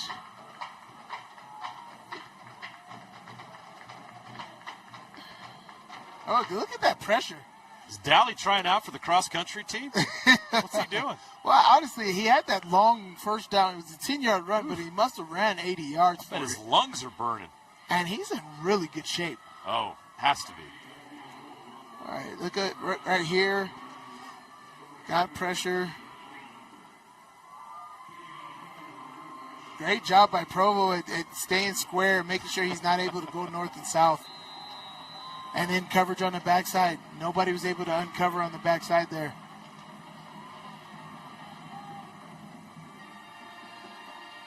Kickoff through the end zone, touchback. Provo will start at the 20.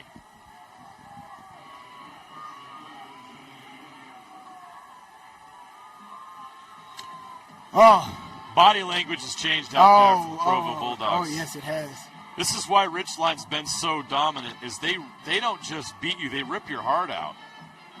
They just absolutely rip your heart out with plays like they've made tonight. 2 big interceptions, 1 return for a touchdown, long sustained drives, chunk plays. They do it all, and with so much talent and so much great execution. 1st and 10 from the 20. Orchard will hand off. Up the middle, short gain.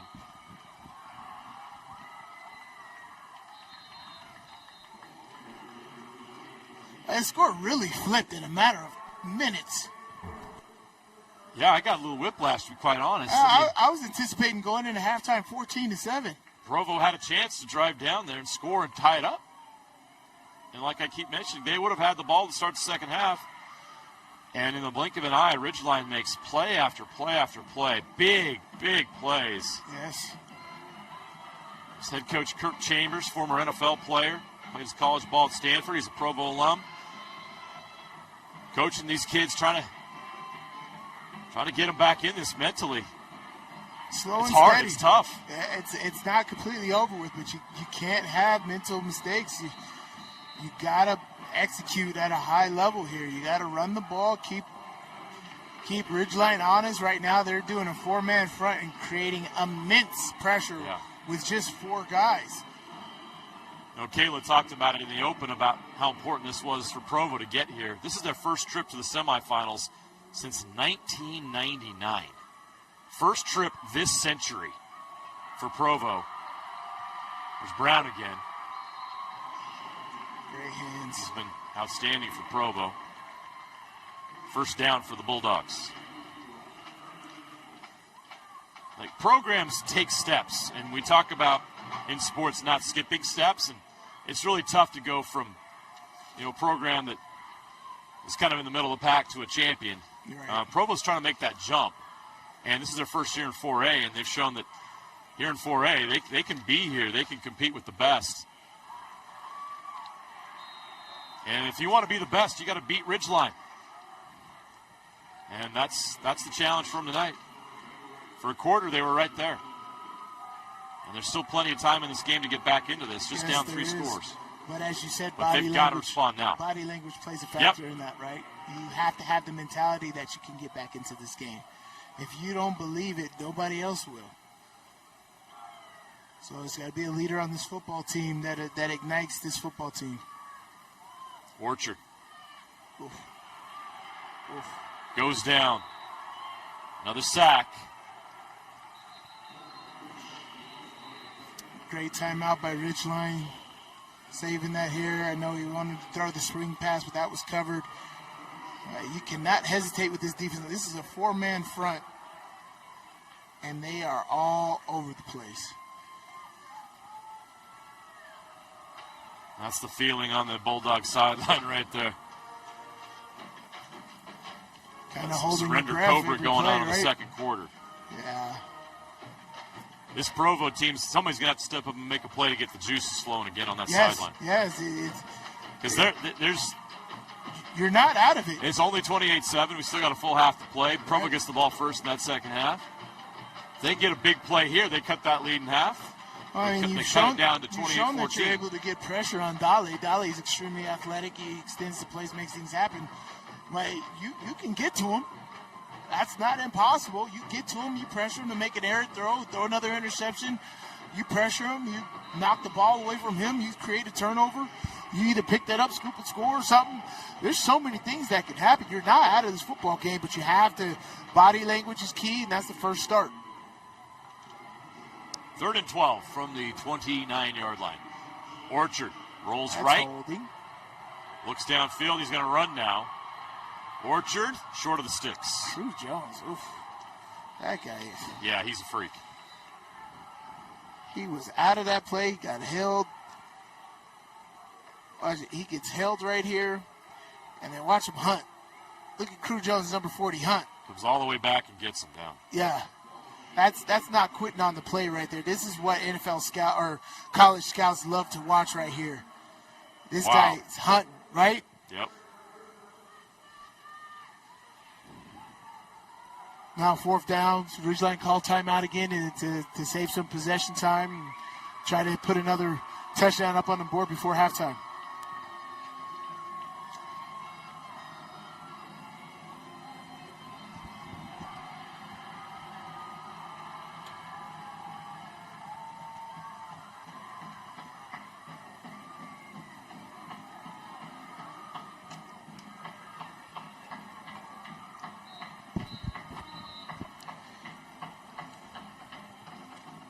All good here.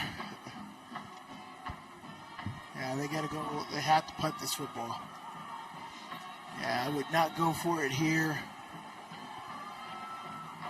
You got stopped on your first possession on 4th down and short.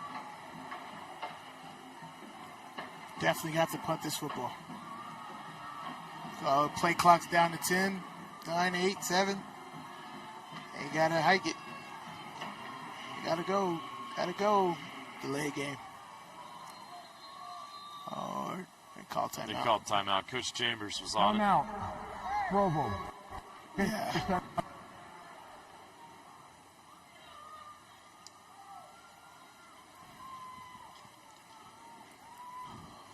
Oh man, I can't believe we're already here at this point in the season. I feel like we just started a few weeks ago. It flies by. It does. November. Sadly, high school football only lasts 15 weeks out of the 52. Wow. It goes in the blink of an eye. So much good stuff happens. And I just love seeing how the talent level in Utah it feels like it increases every year. Yeah, there's so much depth, too.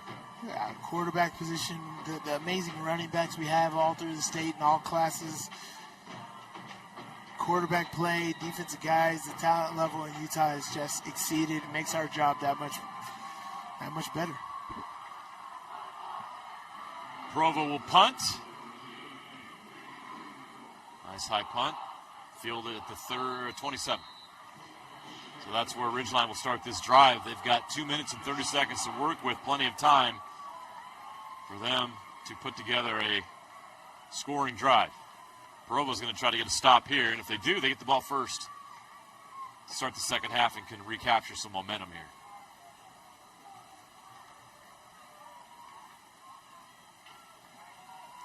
All right, let's see how.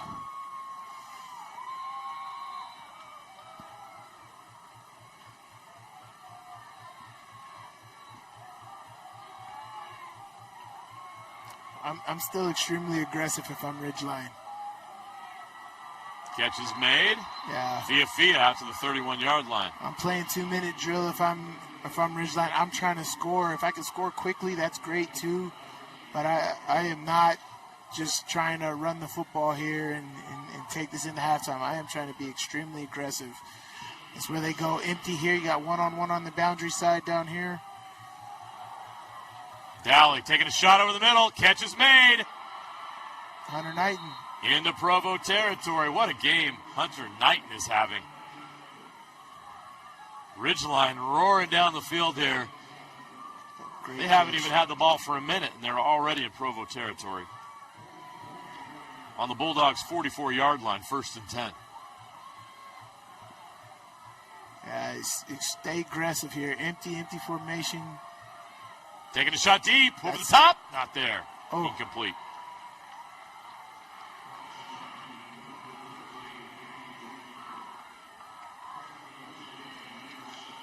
That was a good shot, Brady Cook. He had a beat on the receiver. Nice little tug of the jersey right there to slow Brady Cook down. Ref didn't see it. Play on.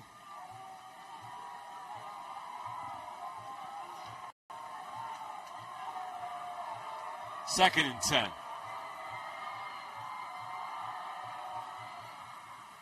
Caught inside the 30. All the way to the 10, still on his feet, down to the 8-yard line. Another catch by the tight end, Hunter Knighton. This kid's putting some tape together tonight. Oh, what man. a game. He can do it all, man. He looks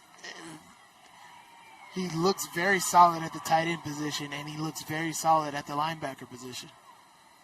Right? He's definitely a guy that can play both sides of the football at the next level, I feel like. He runs great routes on offense and has great footwork on defense. Dally in trouble. Avoids the rush, throws the end zone. Caught, touchdown. Ridgeline. Put another 6 on the board. Owen Leishman. Great job right there. Again, these guys putting up points here. Now at 35 points. We're about to be 35 points here in this first half. Tremendous job. That right there is Nate Dowley's ability to extend the play. Extend the play. Guys uncovering, getting open, and not only uncovering, when he throws you the football, you catch it. And this has been a 28-point explosion in 6 minutes. 28-0 here in the second quarter. We were tied after 1.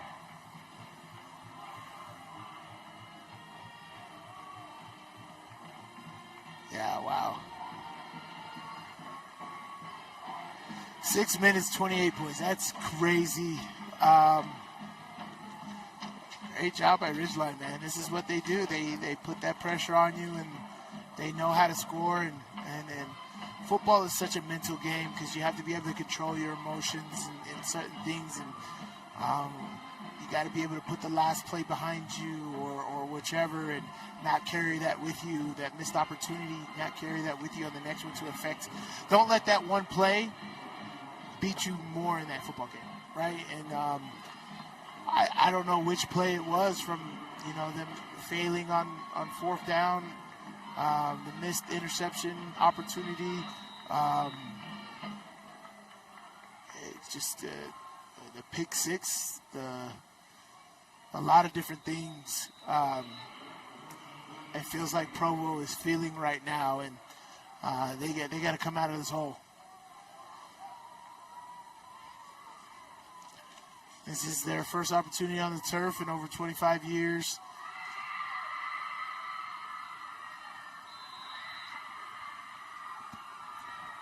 $35-7, Ridgeline with the lead. The work starts here for Provo to try to get back in this.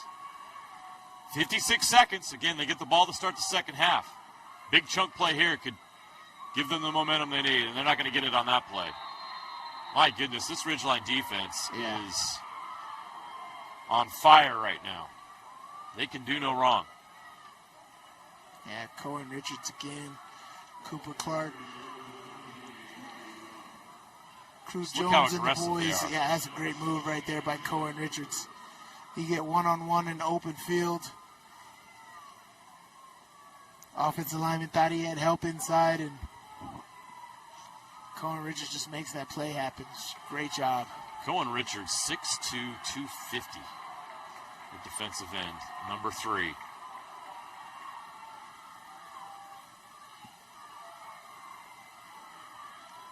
Yeah. Outstanding job. That'll take us to halftime. Clock strikes 0.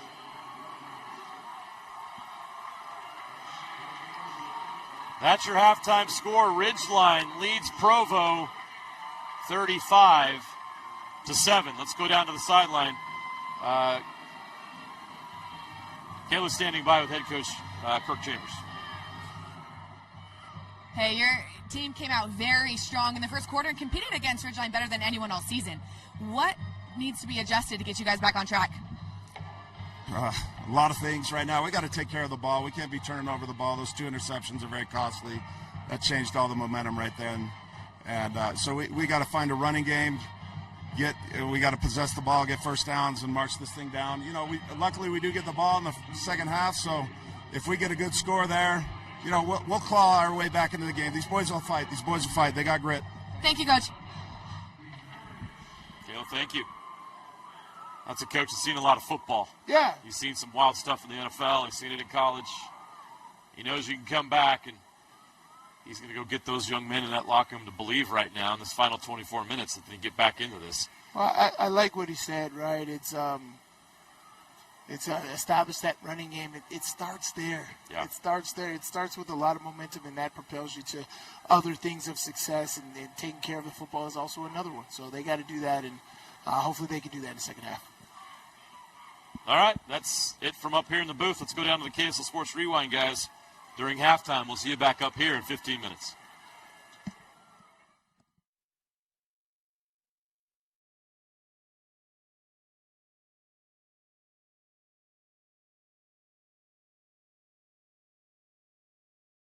All right, welcome to our halftime show. Dane Stewart, Moose Bingham, Jeff Hansen on the end. Coach Jared Barlow out of Morgan High School. Coach, I want to start with you because the way this game started, early interception, right?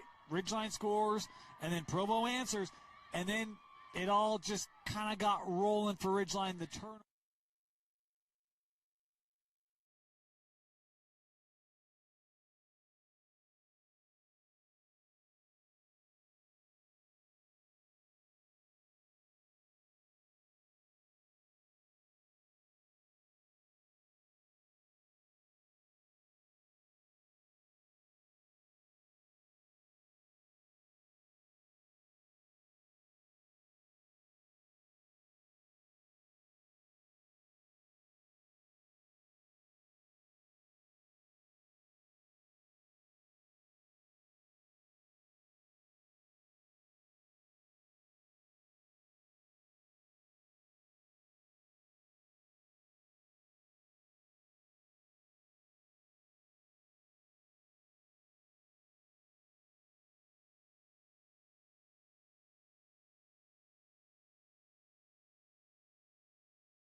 Just felt like, and all the momentum went to the blue and green.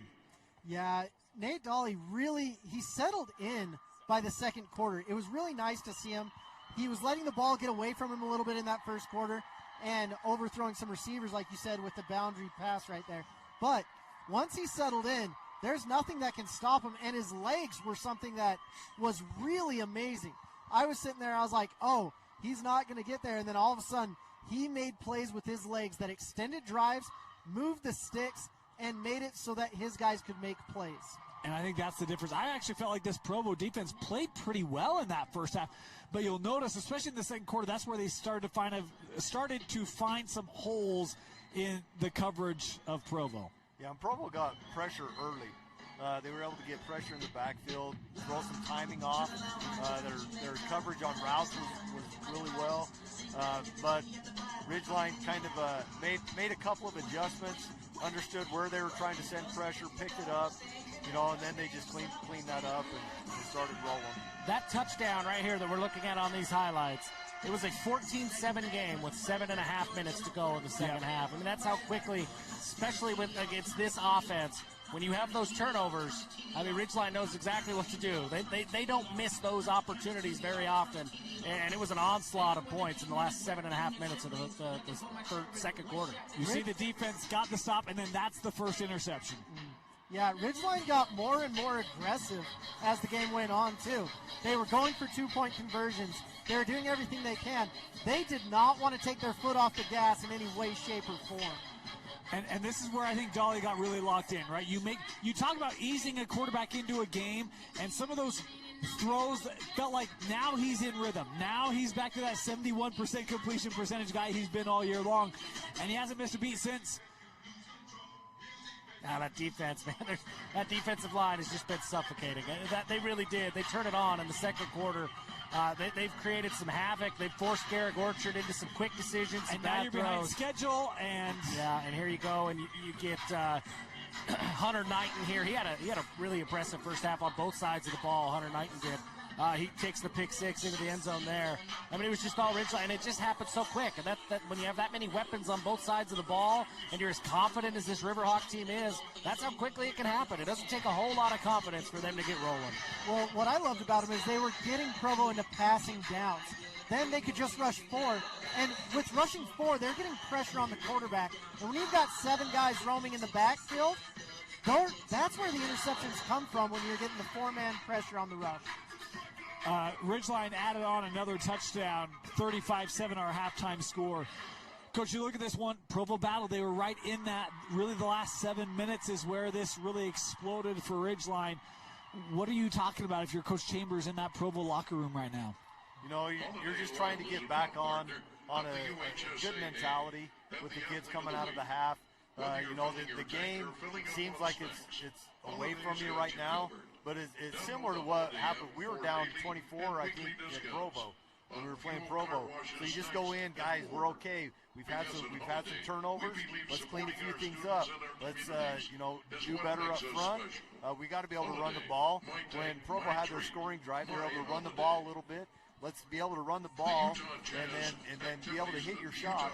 You know, don't get so far behind that you think you just have to get desperate and just start throwing the ball, and that's what happened at the end of the half. How much can you really – it's easy to say, well, run the football. You're down 28, right? Ridgeline scores again, you get a running clock. How patient can you be with the run game if you're Provo in this situation? Well, sometimes just the fact that you're still trying to run the ball makes linebackers and secondary think. You know, okay, we still have to take care of the run.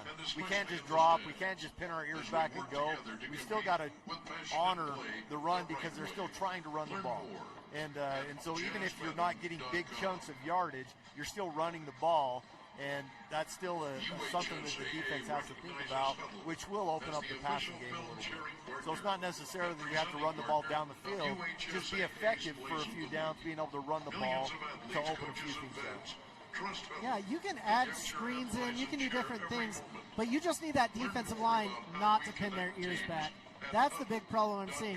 Those defensive linemen, they know it's a passing down, they know what's coming, and they are saying, I just got to win my one-on-one, and they are. Well, and even that second interception is all because of pressure, right? Pressure's coming in on Dahl. He's got to get rid of that ball quickly. It's underthrown a little bit. DB cuts underneath it, and it's returned to the house. So, again, it's kind of the problem is growing for Provo, and you got to find some way to limit its growth and contain it. They got to find a way to get stops, too. You're not going to get back into this football game unless that Provo defense gets some stops. And I think there's signs that you can be plenty encouraged about if you're Provo. If you're that coaching staff in there, you forced a turnover. That doesn't happen very often against Ridgeline. You can build off of that. They're getting to Nate Dawley. He's extending plays with his legs, but you're getting there. The pressure's getting home, and you're making these plays. You're blowing up these plays. He's being allowed to go and make those extra plays and figure something out of nothing, right? But if you're Provo, that's the message is, hey, we're there. Our play call is working. Our play design is working. We just have to finish the rest of the play. We're getting 90% there. If we can finish, then we're gonna be right back in this game. And I think there's plenty of reason to be optimistic. And I think that's going to be the message in the locker room. But I think that's part of the challenge when you play this Ridgeline team, because we talk about how well Dawley throws the football, and he does. But his ability to elongate a play and buy time and allow this very talented receiving core to get open is what makes it so challenging, Coach. Yeah, there's been times where he's had 6-7 seconds to stand back there, and you give somebody, 7-on-7, you get 4. You know, and we're 11-on-11, and you're giving them, 6-7 seconds to throw a ball. Somebody's open. The 2-point conversion, right? And look, the reality is it had to be 10 or 12 seconds because he's running hash to hash backwards 40 yards. He threw that ball from the 40. Right? He had so much time, and it didn't pan out from that. But again, but Provo can't get to him. They're forcing him out of the pocket. but they aren't able to get the result because of his escapability. Yeah, it's kind of like playing an Alex Caressa type player at this point. Look at that. Where he is just so mobile, does so many things, and he's a lot more athletic than I was anticipating, to be honest with you. A little surprised that Ridgeline hasn't really they haven't focused on the run game. It feels like it's been very pass-heavy oriented in this first half. Does that surprise anyone? It doesn't me, simply because of what we talked about in the pregame, that I think last year they got away from themselves a little bit and tried to do some things that they hadn't really done all year. They've run the football all year, but they've passed the football all year. Nate Dolly's been going all year. And I don't think they were going to make that mistake twice of trying to do something different and out-coach the other team. They were going to go in and say, no, let's be who we are. Let's get our best playmakers going. There's going to be plenty of time to run the football as this game goes on. But I think they wanted to get their two senior leaders in Nate Dolly and Graham Livingston, get them rolling early, get them confident, get those jitters that have come with this. You know, we talked about it. They dropped 3 straight semifinals. There's some bad juju for them inside this stadium. Find a way to put all of that behind you and have some early success. That felt like that was really important for Coach Cox in this game. When you guys look at the second half, I mean, 35-7, right? The score is what it is. Anything you're looking for from either of these two teams in our second half? I honestly just kind of expect Ridgeline to keep rolling. They need to learn not to take their foot off the gas, and I feel like they have learned that this season. If they want to really win this game and not allow Provo back in, keep your foot on the gas at least till halfway through the fourth quarter. And I'll ask a question on that because after they scored their second touchdown, there's the penalty, half the distance of the goal. They went for 2. There's third touchdown. Yeah. Then they score the 4th touchdown. They go for 2 again. I was kind of surprised. I was like, I don't really know why. It's 28-7 at that point and make it 30. I mean, is that part of that, Coach? Is you're sending a message to your team of foot on the gas, foot on the gas, foot on the gas? Yeah, I think so. I think what he just wants them to understand that we're not here just to be here. We're here to continually get better. Here's an opportunity to get better. And I think that's what they were doing at the end of the half as well. You know, they're like, hey, here's an opportunity for us to work on a 2-minute situation.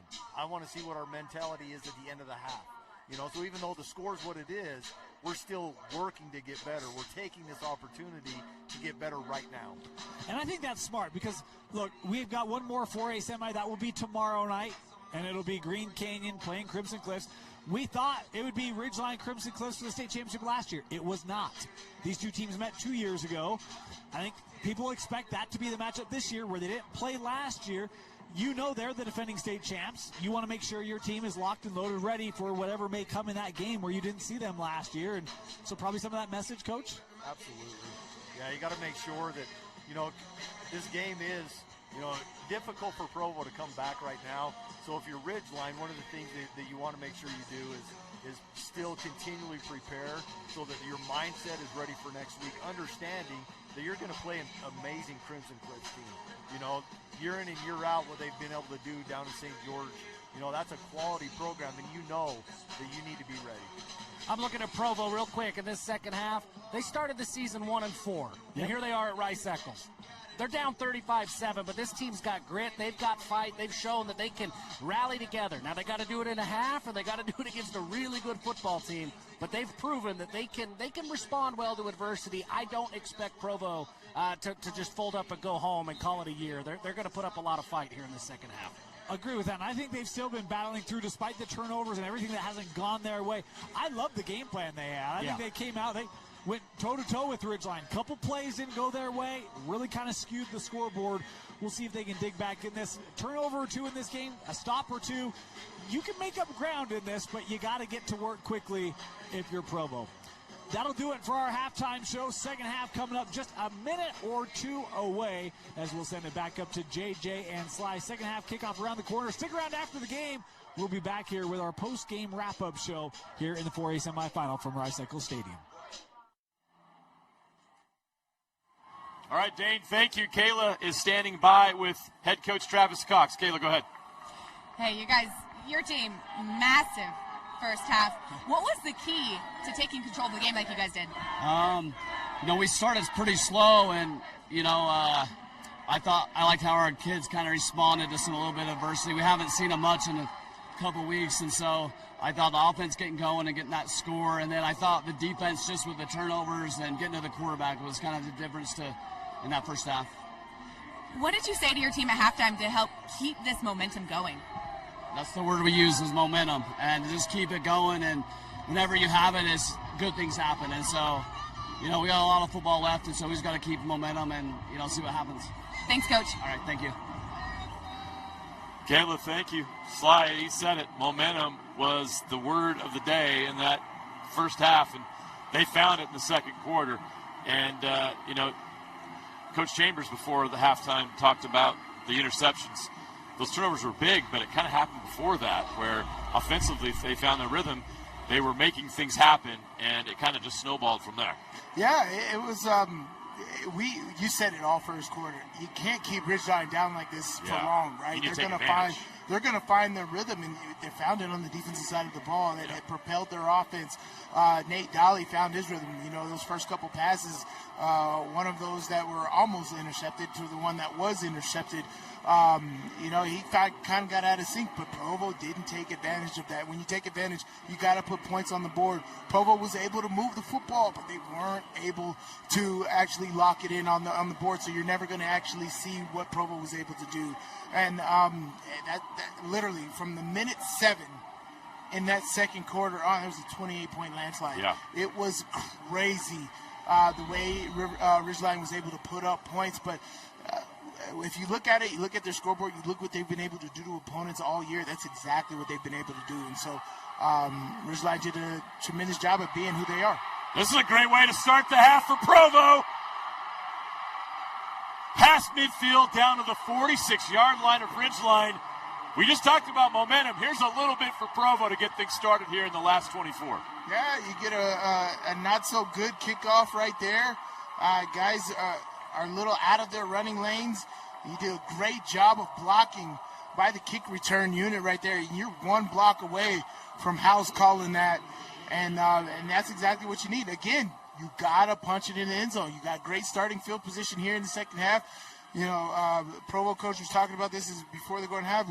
We got to really establish. We get the ball coming out. We got to establish this running game. We got to establish momentum going in. So Provo's onto a great start right now. 1st and 10, Orchard trying to get his rhythm. Throws, catches made. Brown again. Not a gain, but it's a catch. It's a completion. Yeah.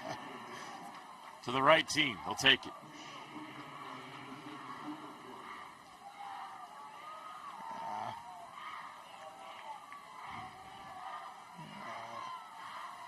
Provo's got to take advantage.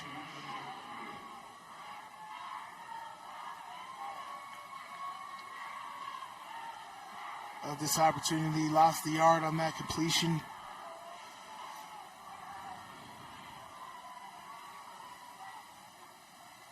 Orchard, boy, that defense is so aggressive. Cooper Clark has been aggressive all night. Yeah, he read that and he just went.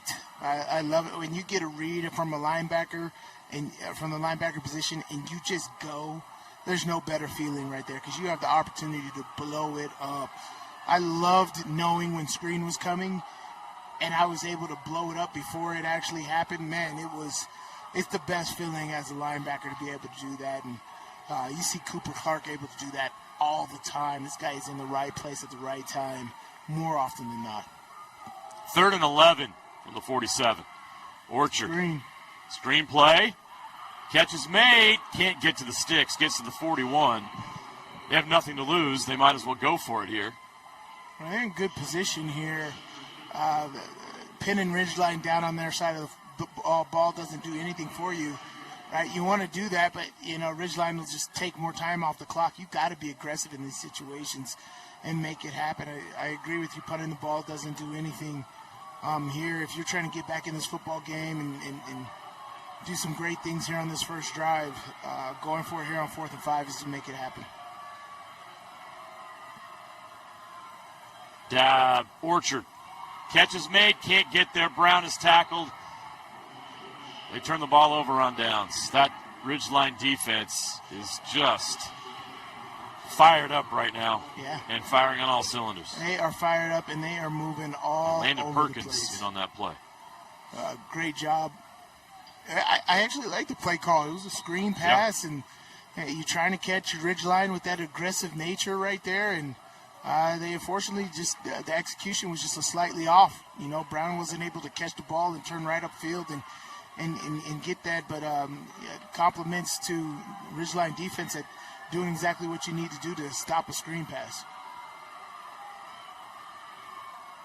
Fia. He's going to get fed here. Fia up to the 45.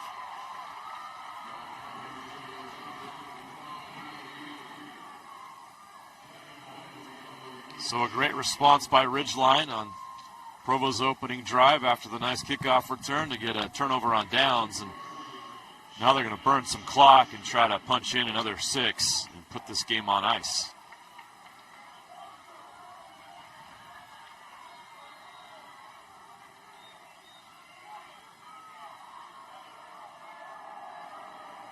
Dally.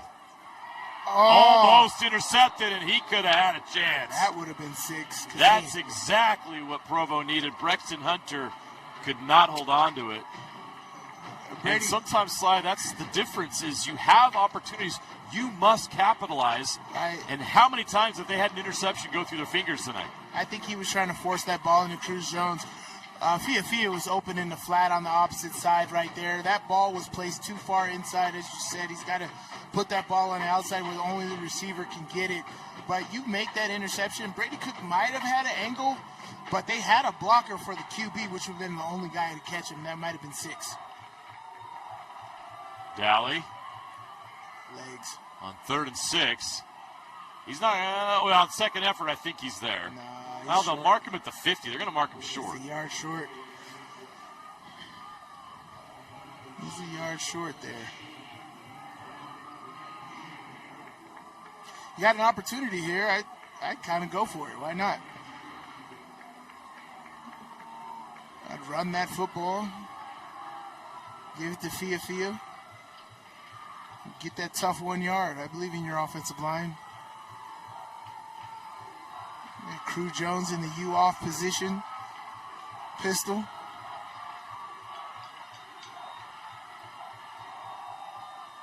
Fia.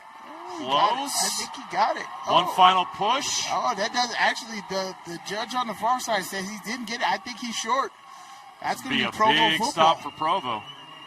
That's going to be Provo football. It's short. Yeah. Great job. Provo takes over on downs. Great stand by the Bulldogs.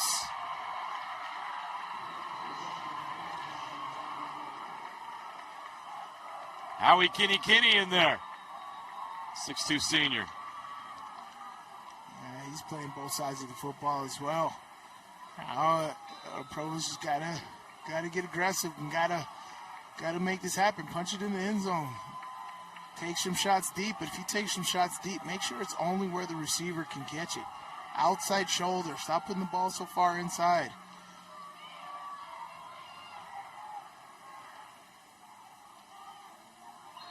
Thrown short, skips off the turf, incomplete. This is a good selection right there. It just needs to be a little bit more towards the sideline with the safety rotation right there. The cornerback dropped, and that hitch route came wide open. You just got to put a little bit more on it and force him a little bit outside. Not sure if they tipped it at the line of scrimmage right there, but it's a good decision by Orchard of the person he chose to throw to on that one. Just got to be a little bit more accurate with the throw.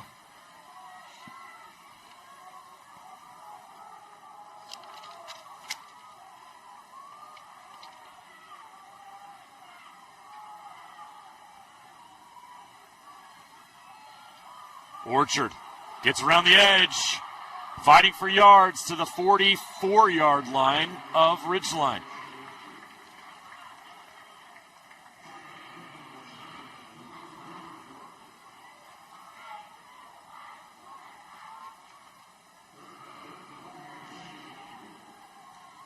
Now 3rd down and 4.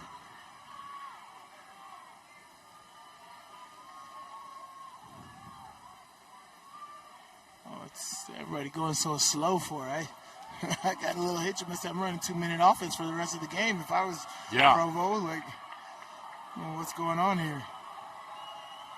It's this is 2-down territory for them. Handoff. Fighting for yards. Wow. He's got it. Great Nice. effort. All the way to the 40. Lincoln Danzy. Great effort right there. He's stopped in the backfield right there, but squeezes through. Oh, nice.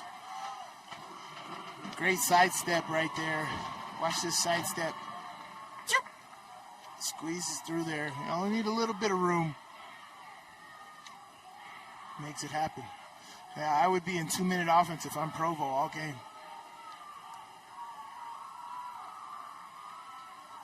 Gehrig throws outside, catch is made to the 35. Drew DiMartini with the catch.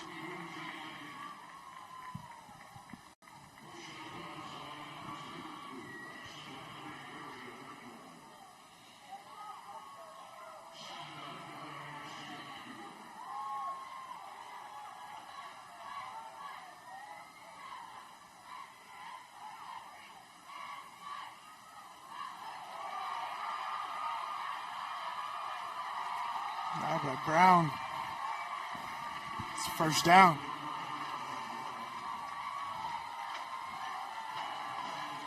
Great job. Pitch outside, pitch. Brown again. Great finish. Ridgeline almost tried to strip that out at the end there, but good job by Provo picking that up. You got to go now. Slow in and out of the huddle. This is taking way too much time. It should not be 8 seconds left on the play clock before you've even left the huddle. They're acting like they're running 4-minute offense. Nice. Orchard almost intercepted. Ooh. Knighton almost had a second. He's already got one tonight. Right.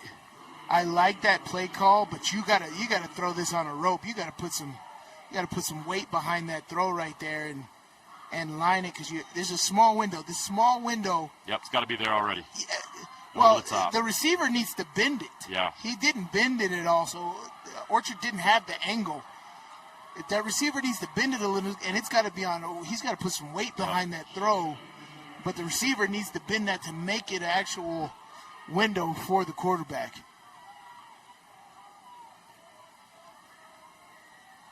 Ridgeline bringing a lot of bodies. Nice. Gonna pitch outside. Brown again. Brown to the edge. Brown's got a shot to take it to the house. Brought down at the 10. Touchdown saving tackle. But Brown has the Bulldogs in the red zone at the 11-yard line.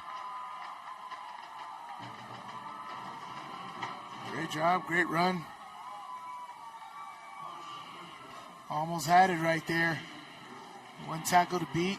Colton Clark with the tackle that keeps him out of the end zone. They just need to, again, they're taking a lot of time off the clock. They got to get going.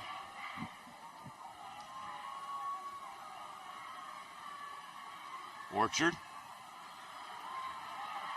Eyes down the field. Resets. Throws back. Nice. Wide open touchdown. What a throw.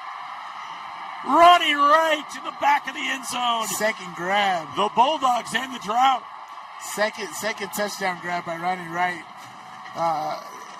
It seems like they like that little floater route by them, but great vision there by Orchard and being able to see him uncover. Pressure was coming, and good job by these receivers by keeping moving, right? They keep moving and get lost with the plaster rules. And Ronnie Wright finding himself in the back of the end zone right there. Coming wide open. Great throw by Orchard and lofted and giving his receiver a chance. Great job.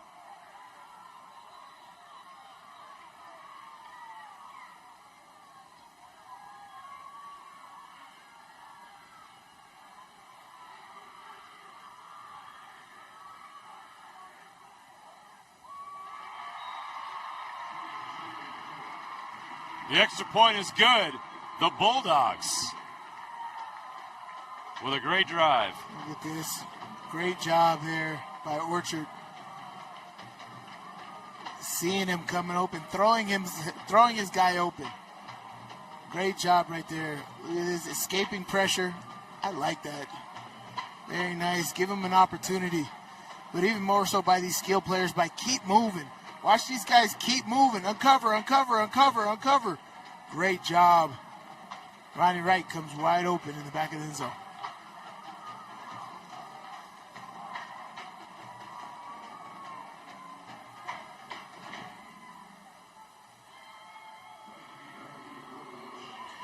Ronnie Wright, I didn't realize he had 1,300 yards, 1,385 yards on the season coming into this and 16 touchdowns. 16 touchdowns, 74 receptions. Ronnie Wright has had himself a year as well.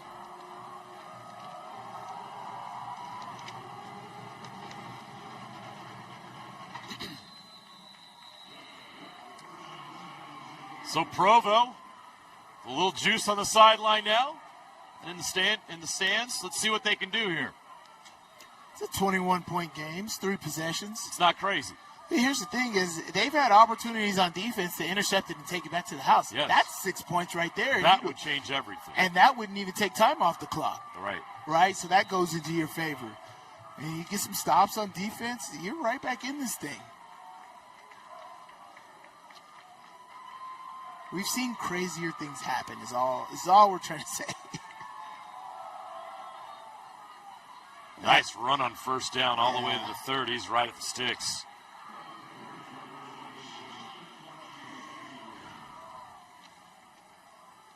Crosby West has given them, it's not crazy numbers, but he's been really solid in the run game, has a touchdown in this game. That really helped them early to get things going. He may have two. He may have two. At this point with 35, I've lost track of who's scoring. I know he scored that first one for him. Yeah.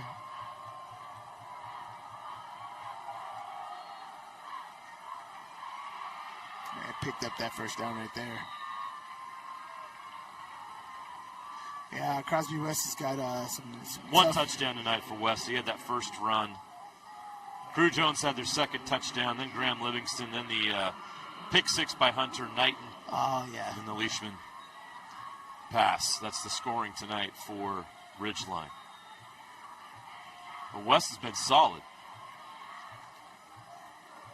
Fia's got the bulk of the carries this season, but West has come in here and given them good production out of the backfield, both in the run and pass games. That pass got away from the receiver.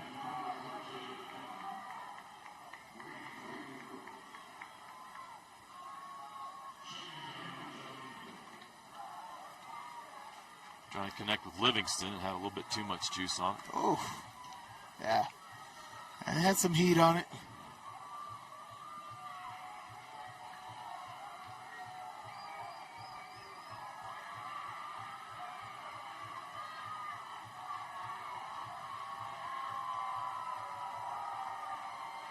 Oh, wow. Galley, incomplete. On 2nd and 10. It'll be 3rd and 10 now from the 31.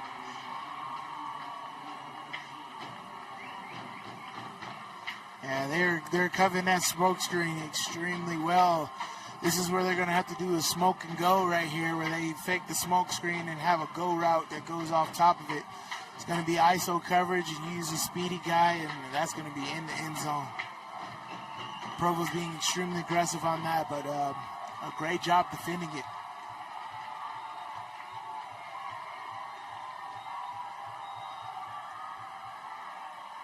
Oh, great Broken job. up, incomplete. I do not see a flag. Great job. Provo gets a stop. And suddenly they have a little life going in that on that sideline and in the field. Well, I mean, first, pressure came. You got pressure with 4 guys right there. Great defensive scheme right here with the end around and came in the loop. But then over the middle right there, you had 2 guys right there converging on the over route. Great job by Provo all across the board from the pass rush all the way to the coverage on the back end. So Ridgeline, you don't see this often. They have to punt. When you're up there around 60, 70 points a game, you don't do this often. You ain't got no time for that. Ronnie Wright back to get it, but they punted away from him. which is smart. It'll go out of bounds at the 23. A great punt. Flips the field for Ridgeline. So 35-14, 4:59 left to play. It's a 21-point lead. It's not crazy.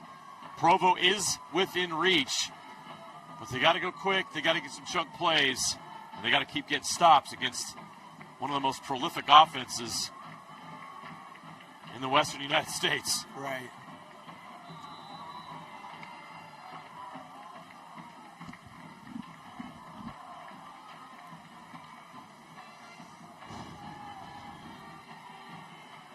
And see, again, there's a lot of time ticking off the clock, man. They got to go here. You got to have a little bit more urgency. Double pass. He's going to keep it and run. Gets up to the 21. It's actually a loss of 2 yards.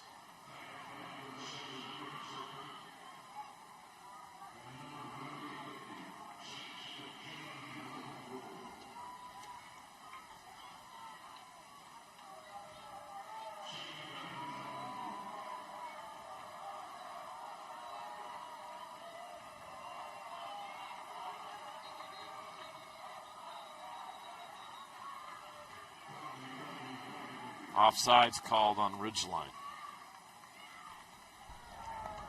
Prior to the snap, encroachment on the defense, 3. 5-yard penalty. Remain second down.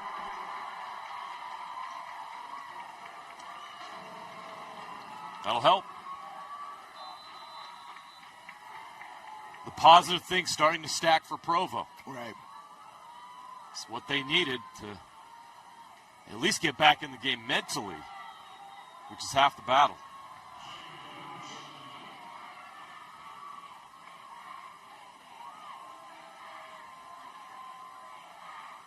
Crew Jones on the blitz. Oh, Crew Jones shot out of a cannon. Oh, my I goodness. saw that the whole way. That was trouble from the start.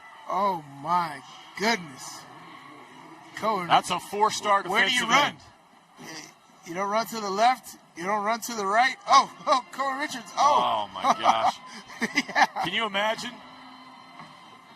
Yeah, that had no life. Oh, Crew my Jones gosh. and Cohen Richards coming straight at you, and you got nobody blocking them. Yeah. Nobody.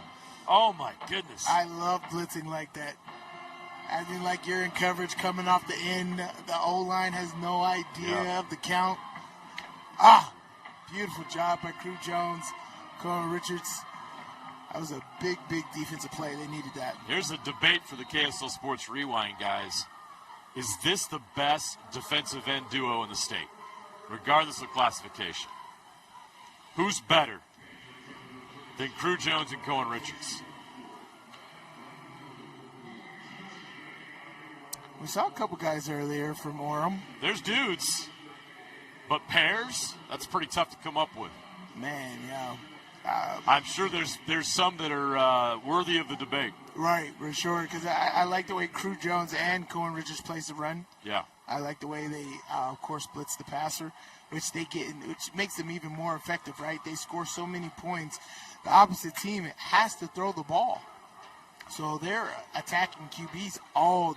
That's the main game that they play, man. So, absolutely awesome. I don't know. That is a very great question of which is the best dynamic duo in the state. Cohen Richards, unfortunately, a senior. If we see these guys next year, because Crew Jones is just a junior. But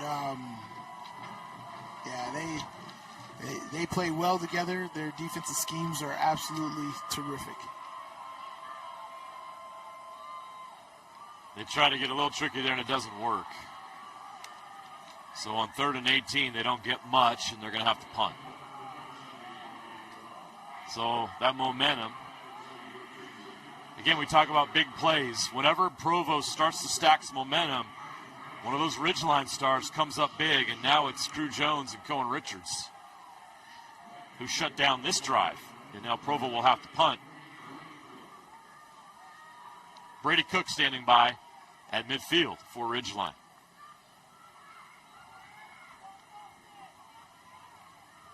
Oh.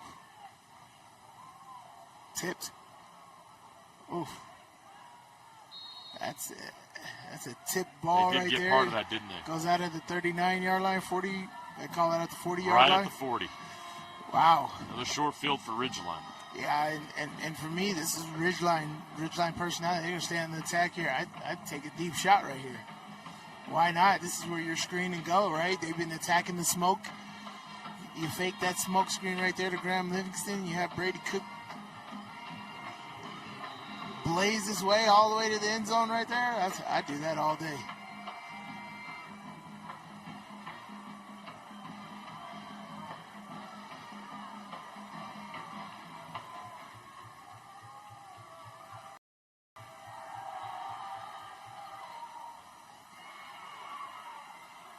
Knighton still going. Hunter Knighton. That's Graham Livingston. Wow. Oh, sorry, Graham Livingston. Graham Livingston showing that speed. Touchdown. Speed. You just called for it. Speed. It wasn't a deep bomb, but when you got Graham Livingston, just hit him on a slant, hit him across the middle, he could turn that into a big play. A nice little dig route right there, right? Like, just the contact balance is what I've loved about Graham Livingston, right? You can't just bring him down with a regular push or have a momentum like that. He is in complete control of his body, which makes him an outstanding receiver. The best receivers have outstanding contact balance. They can catch the ball, come tiptoe to sidelines. They can make the most unbelievable catches and stay in bounds. They have amazing contact balance. Watch this catch here with the defender draped on him. Stays up. Great low center of gravity all the way to the end zone. Not only has he strong hands, he catches the ball here, right? Comes up, breaks it in, nice dig route, in route, 10-yard in route. Turns that into a lot more. Yeah, that's why he's a D1 player right there. That right there, this is great. 40-yard line. Look at him press up on the field right there. That's supposed to be a 10-yard in route. And he turns that 40 yards into a touchdown. Graham Livingston, is he averaging over 120 yards a game? Yeah. Receiving, and he's well over that in this game. Slow and steady. Just an absolute terrific athlete. And I'll hate to see him in blue. BYU fans are going to enjoy him once he's in Provo, and he's going to make some plays for that team in the future in the Big 12. All I'm saying, if you like Parker Kingston, you are going to love some similarity there. Yeah, in the way that Graham Livingston is a Mr. Do-it-all. Yeah.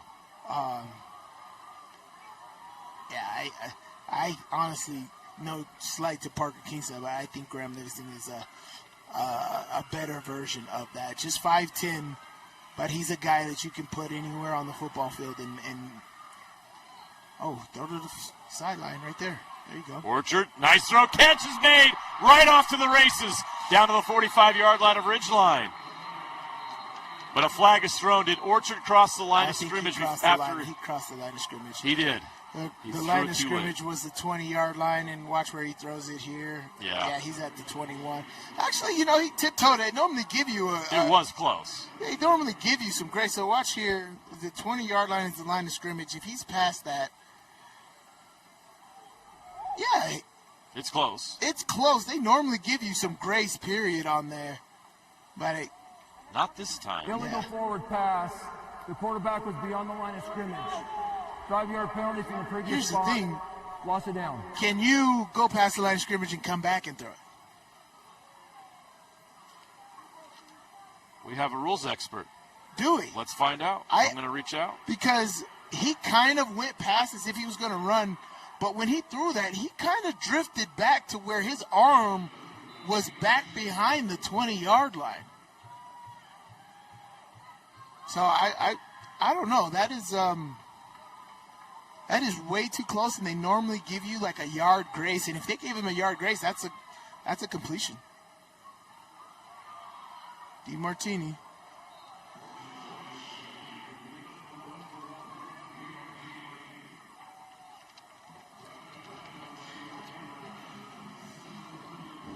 Good screen pass, picked up 6 yards on that play right there. Yeah, Provo.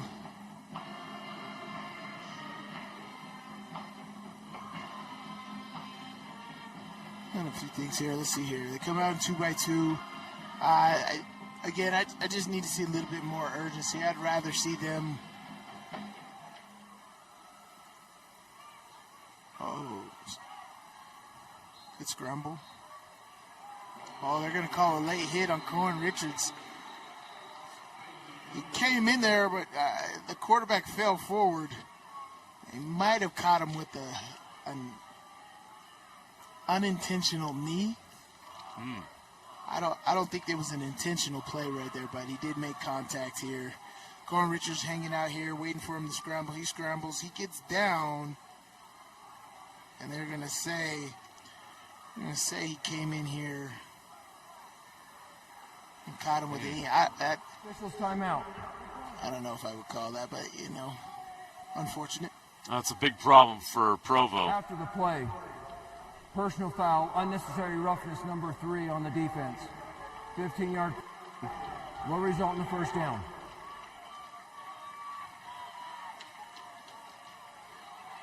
I want to see that again. I feel like Orchard injured himself before he got hit.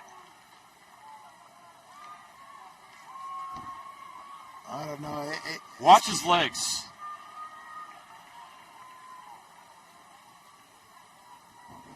I can't tell if he that bumped was his just an knee awkward slide. or if it's from the hit. It was an awkward slide. That's why I'm wondering if he injured his legs. I think it was the hit. I think there was a knee that came in. I needed to see it again to confirm. It was the knee that came in. Maybe it came in on his side. Now, Orchard's not the heaviest guy right now, you got 250 pounds sliding. You got left knee first. That left knee first by Cohen Richards. Okay, we got a new quarterback. Yeah. Freddie Beasley, number 0, a freshman. Let's see what the freshman can do. Nice strong arm, completed pass. It's a good safe pass to get your rhythm.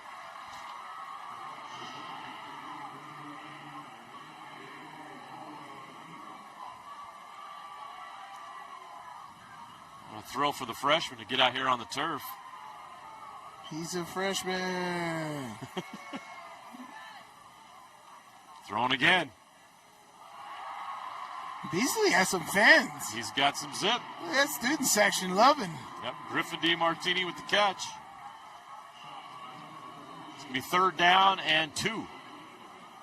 Freddie Beasley.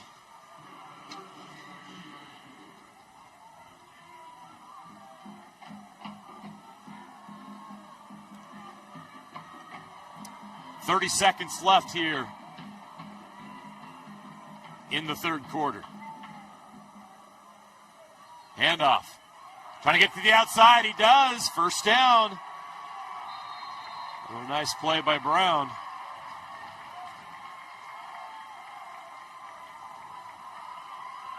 How about the freshman Freddie Beasley comes there and gives him a spark.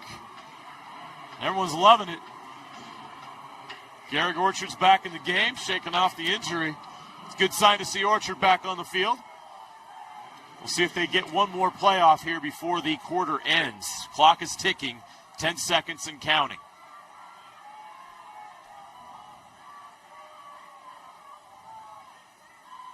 Orchard will pass. Over the middle, incomplete. They were thinking about it. I would have called that by day. They did not. And that'll be the quarter. And that is how the quarter will end.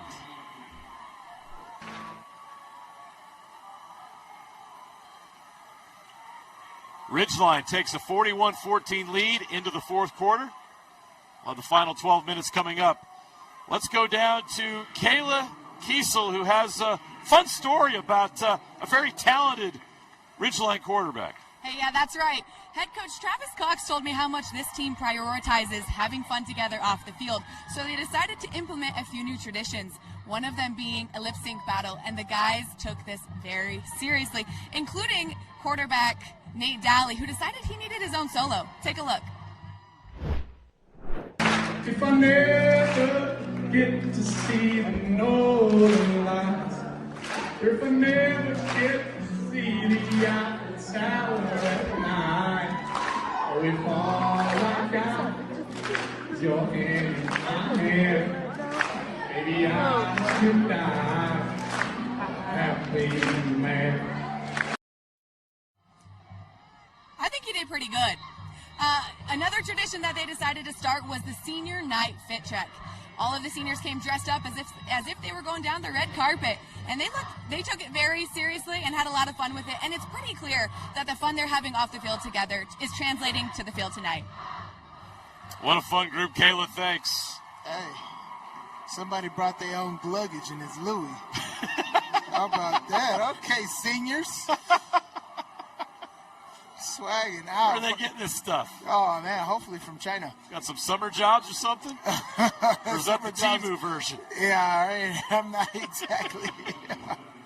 Now, man, I like the overalls. That was my favorite. Oh, yeah, it was great. That's personality right there. But Dally on stage, first of all, I gotta say, that takes years to get up on stage and do that. Yeah, well, he's been on stage since he was a freshman. Right. He knows how to perform out here on a football field. What's the difference? Right, exactly. And the quarterback can do that. They face the most scrutiny of all.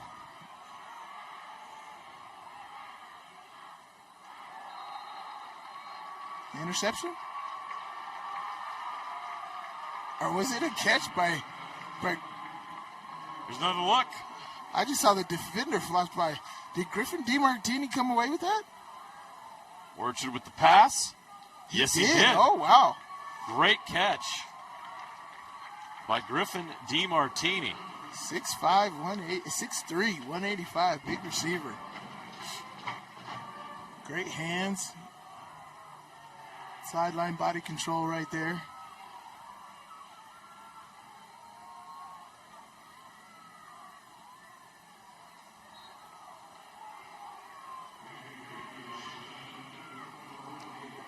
So shout out to Brandon Riley. He's over Playfly, which manages the UHSAA properties. He's also a football official. He's had a question, Sly. Oh. And we went to him with the question. And I asked, can a quarterback who crosses the line of scrimmage go back and reestablish himself behind the line of scrimmage and complete a pass? The answer is yes, he can. So that, to me, should have been a completed pass. Well, thank you, Riley. That was... I guess they determined he didn't get behind the 20-yard line and reestablish himself in order to do that. But what needs to be? Is it his body or Yeah. is it the ball, right? Is this like soccer, right, where my body can be out of bounds as long as the ball's not out of bounds? We got another question for Brandon. Right? Like, because for me, that ball, as he's going back, because he's floating backwards. And he throws that football sideways, so his arm is not coming all the way forward. It's going out to the side. That right there should have been a completed pass, but we're talking about a play a couple series ago. But I think we all had questions about that. Right. And we're going to learn here how it works. Brandon will get back to us on that. Thanks for his insight tonight. He'll also be available to us tomorrow for some rules explanations. Did he catch that? Almost. DiMartini. He's had some great plays this year. He's made the game night 5 multiple times.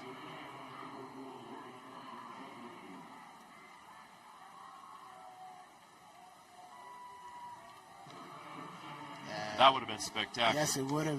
And I liked his thought process. His thought process was not only to catch it, but to make sure his feet was in bounds. You saw him working both of those things, from reaching out to catch the ball and keep his feet in bounds. Yeah. He's just a little outstretched with the ball right there and unable to bring that down.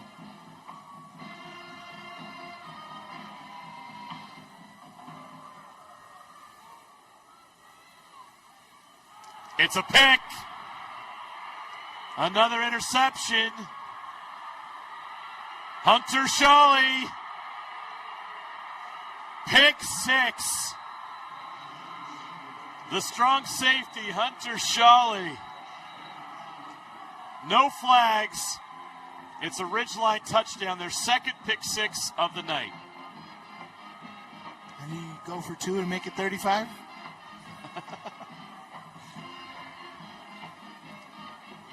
I imagine that sideline would love to get on a bus as soon as possible and get back to Cache Valley so they can get ready for next Thursday. I'm sure Provo wants to get back to Provo, too. Sideline.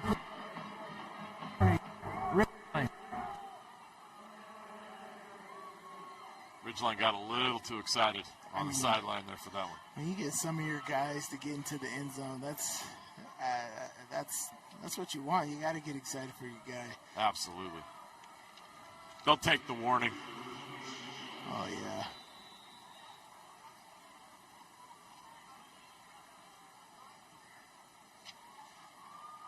This extra point is good. It's 48-14, a 34-point lead. It has been that kind of night for Provo here. Yeah, Charlie coming down into strong safety position. He stays in that hole. Orchard doesn't see him at all, which is kind of hard. They got the neon colors over there. How do you miss it? Yeah. Don't throw it to the neon colors. Got the Seattle Seahawks look going on there. Right. It's tough to miss them. They glow in the dark. Terrific job staying in that passing lane. He does a great job of understanding what the route is.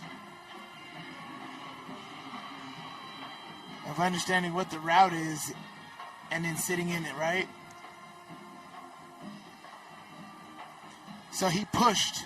So that third receiver goes inside, you pass him off, but you have to push out. When you pass him off, you have to push out to the next receiver. And that's exactly what he does. He passes off that third receiver, and he pushes out to the second, and he's right in that window. And that's what they're expecting when you push out. After you've passed it off, push out to the next guy. And you get yourself an interception. And Charlie goes all the way to the end zone. Great job.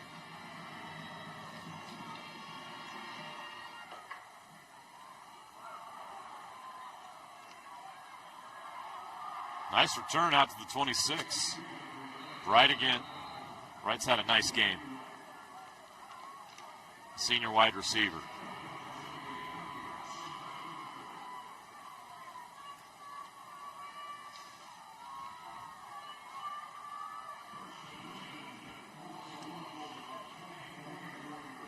Are they going to go with the freshman or keep the senior in here? Orchard is on the sideline. He's a freshman. They're going to go with Beasley here in the fourth quarter with 11:14 left.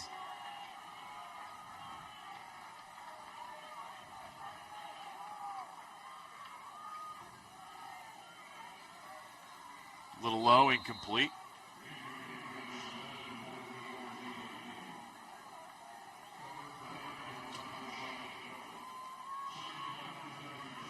Yeah, the hard part for teams that come here is the team on the short end has to start thinking about their future sometimes. Yeah. Orchard's back in. Strike all that.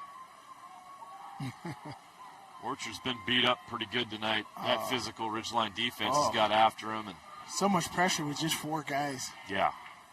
But they're elite. I mean, we're talking about 2 of the best rush ends in the Western United States right here. Right. This is a good group. Orchard fighting back to the 25-yard line. Now we got a Provo lineman injured, number 58. Let's see if he gets up. So we'll try to walk that off. That's Brennan Benson.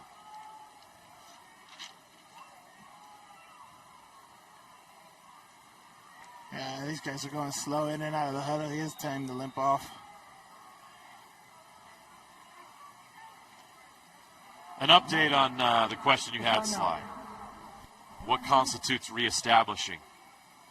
If any part of his body is beyond the neutral zone at the time of the pass, it is by rule an illegal forward pass. Then that is illegal. Okay. So everything's got to be behind the neutral zone there. So everything does. Behind the 20-yard line. Got you. Okay, so that pass does not count then. Okay. Correct. Got you. That makes more sense.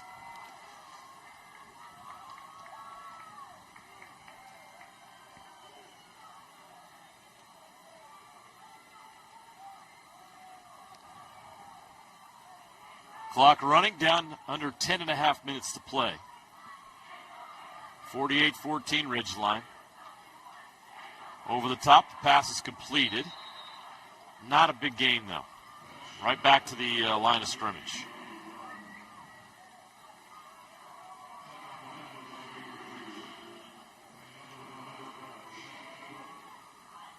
It'll be 4th and 9, and Provo will punt. Brown's had a good night. Yes, he has. Brown has been awesome. He's just a junior, so Tiavi Brown will be back next year. It's a player to watch. And that in freshman 4A. QB that freshman everybody back. likes. Look, Kirk Chambers is doing a great job with this Provo program. Yes. They got a lot of talent. As we mentioned at the top, they've had some key players injured. That's going to happen. But Kirk Chambers is building a consistent winner at Provo. Fumble! Provo's got it. The punt is muffed. And the Bulldogs recover it. Sawyer Baxter, the senior on special teams. He'll remember that for the rest of his life. He's fired up, and Provo's still got the ball. 1st and 10 at the Ridgeline 43-yard line. Take a shot. Take those DeMartini boys and run go routes on the outside. Come on, Orchard. Put it on them to where they can take that shot. Ridgeline will take a timeout.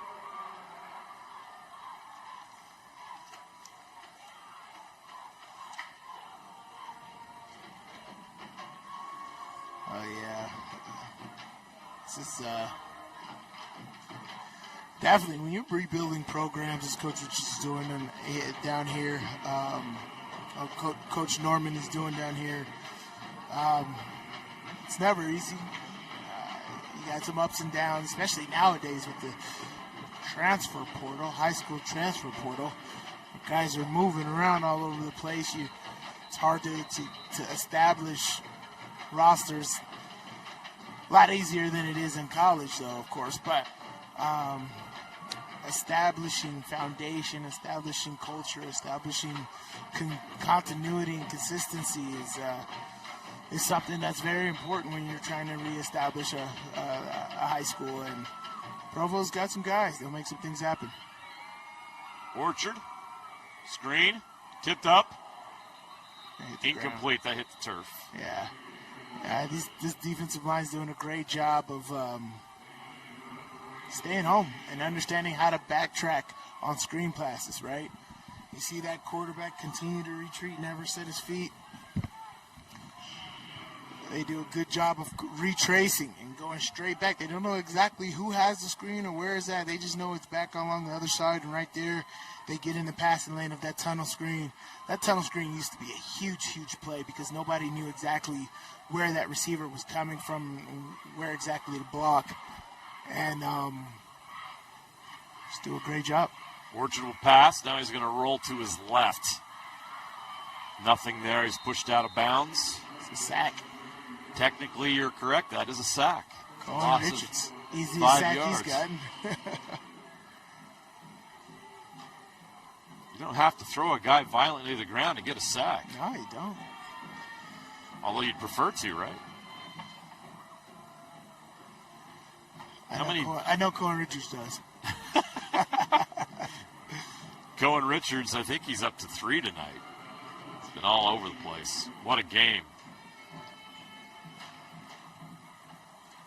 Garrick Orchard rolls right, throws, too high, incomplete. He is taking a beating tonight. Yes. That Ridgeline front is no joke. So they can't capitalize on the turnover on the punt. It's 4th and 14, and they will have to punt again.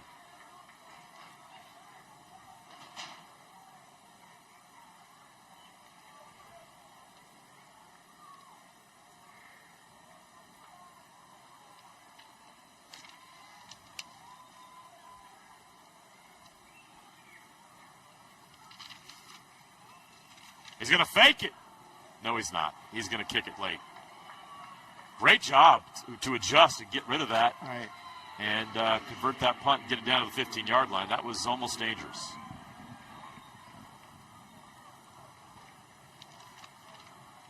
Nice job by Spencer Schumann. Yeah, all that pressure going on there, and gets a nice high-flying kick, and got some good distance with it, and able to get it down. It's not easy to do. How about this Ridgeline offensive line? They've done a tremendous job tonight. It's a cohesive team, man. Yep. Yeah, Dolly's had to make some great plays with some great individual effort, but for the most part, this offensive line has kept him really clean, and I think they're complementing each other extremely well, creating nice, great pockets for Dolly to step up in and hit his receivers, and Cook and Livingston and Hunter Knighton. And they just got guys all over the place, man. This is a talented football team. Yeah, if you're talking about a most valuable player this game, because you got a lot of choices on that Ridgeline side. Another catch made. Jet Jensen. Cool name, bro.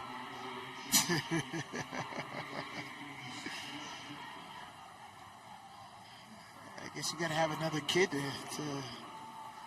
make that happen. You got to name one of your kids Jet. We're done. We're done. Don't put that energy out there, Sly. No. We're done with these rascals. No more. 1st and 10. Ridgeline from the 28.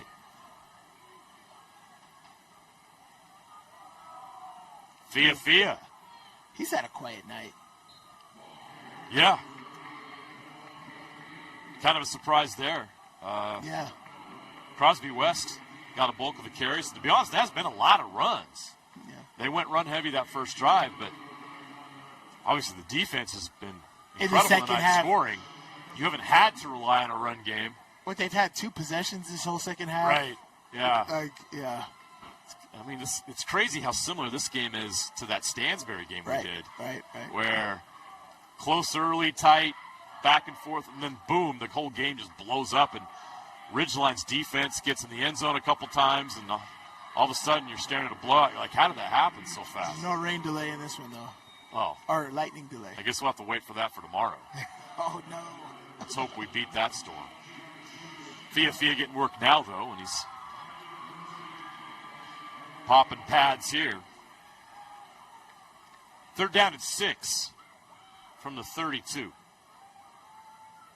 6:35 left to play. Ridgeline came here last year in the semifinals and was beat by Spanish Fork, a really good Spanish Fork team. Yeah, they were. And they talked all offseason long about unfinished business.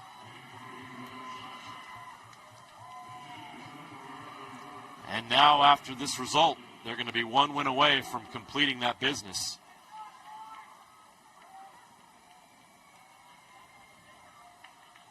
A chance to once again complete an undefeated season in a state championship. It would be the 2nd under head coach Travis Cox. They had an incredible run 4 years ago. I'd like to see Ronnie Wright right here just kind of break one. He's kind of dynamic with his speed. He had that great kickoff return. Let's see if he can get something going here. On the bounce, he's going to take it. Here goes Wright. Trying to get a block. Cut. Not going to happen. Yeah. Great job by the Ridgeline Special Teams unit. Good coverage. Provo will take over the 34-yard line with 6:07 left to play.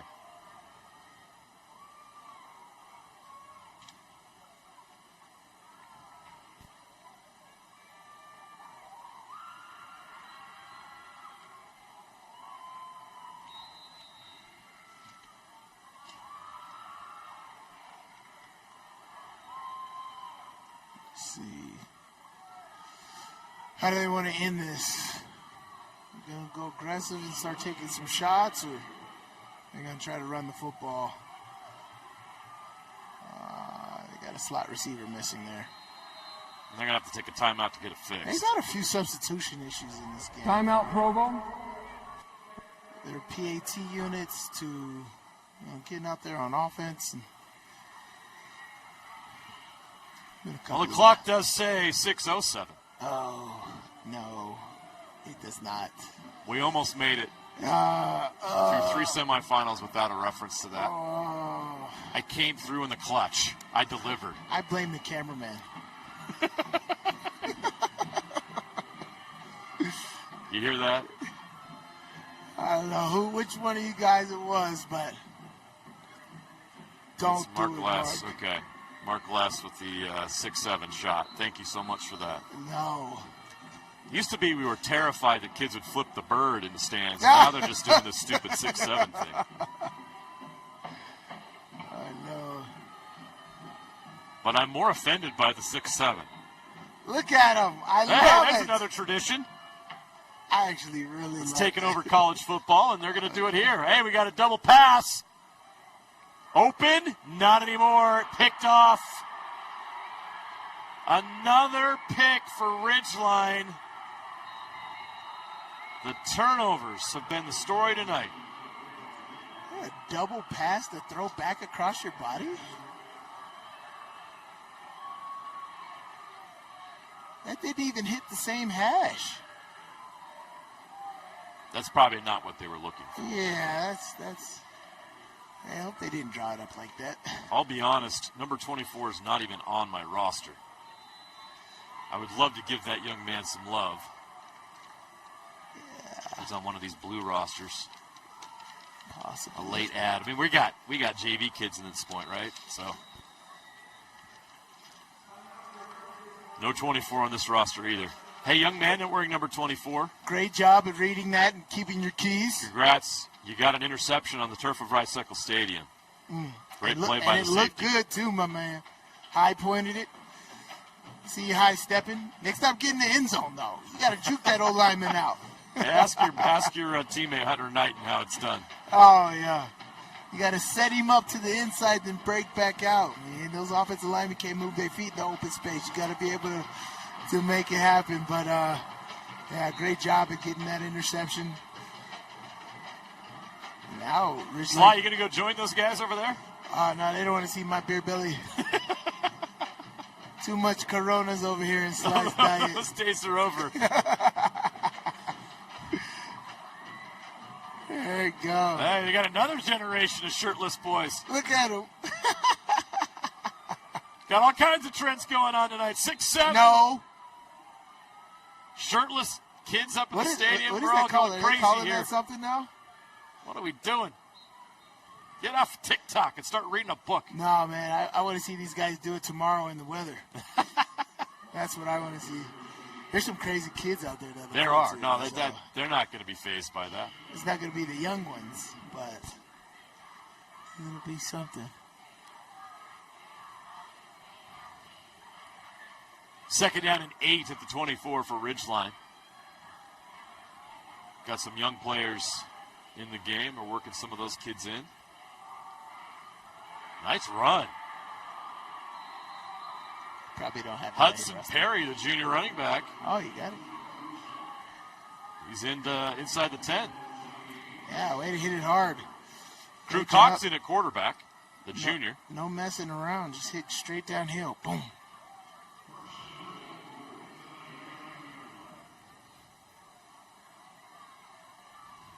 We're under 5 minutes left to play.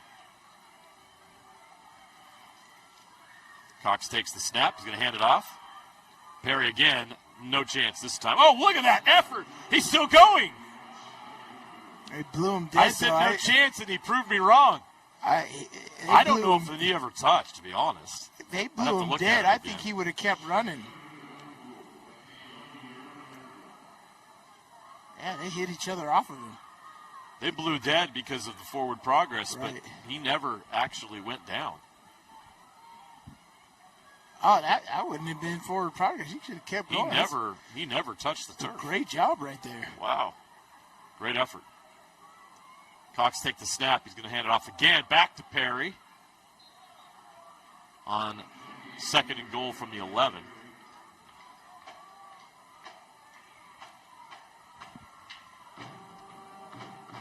one of the benefits for Ridgeline of having a game like this is getting a lot of younger players this kind of experience. This is a program that wants to be here each and every year. And they are. Exactly. And so if you're young guys, they're getting experience now to know what Rice-Eccles feels like. They won't be overwhelmed next time they come. They won't be overwhelmed with the lights and the atmosphere. And all they have to do is establish making plays, which they will do in the previous games leading up. And they'll be very driven to get back. Yes. And establish their own legacy, their group. Yes. This group with Nate Dowley and Graham Livingston and Hunter Knighton. I mean, these guys have been starters since they were freshmen. Right. This is they're among the most experienced. I don't know that there's players in the state that have. I mean, they got to be up there in games played in state history. They've not just regular season, but playoff games. That's a miss on the field goal attempt on 4th and 8. I just don't want to get to 35, huh? So Provo will take over on downs. Well, I guess they'll take over after this field goal. I apologize. That's incorrect. 48-14.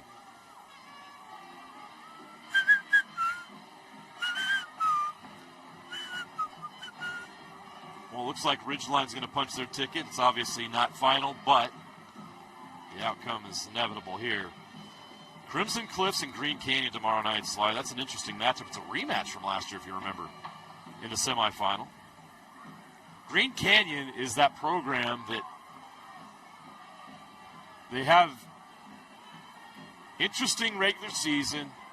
They don't get that high RPI. The computers doesn't love them, but then they get to the postseason and they go on a run. They're the 14 seed, 14 in 4A, and they're in the semifinals once again. So that program's got something going on, and they really thrive. When you know a program's great, it's when your program gets better each and every week. And Green Canyon, for back-to-back years, has been getting better every single week. That's going to be an interesting matchup. Crimson Cliffs is good. Obviously not as dominant as they have been during their back-to-back run. But that'll be an interesting game tomorrow night to see who gets to take on Ridgeline in the championship game next Thursday. We'll see it. Crimson Cliffs, man, it's just like Ridgeline, right? Very dominant, very consistent. And they got talented guys all across the board down there, man. And they've been getting it done. Definitely deserving of the 2 seats. So, yeah, just very anxious to see what they have together and see who ends up in the state final. It'll be 6 o'clock tomorrow night right here on Game Night Live. A nice run into the secondary. Lincoln Danzy. Yeah, great job here. We've entered the final 3 minutes of the game. Provo still battling.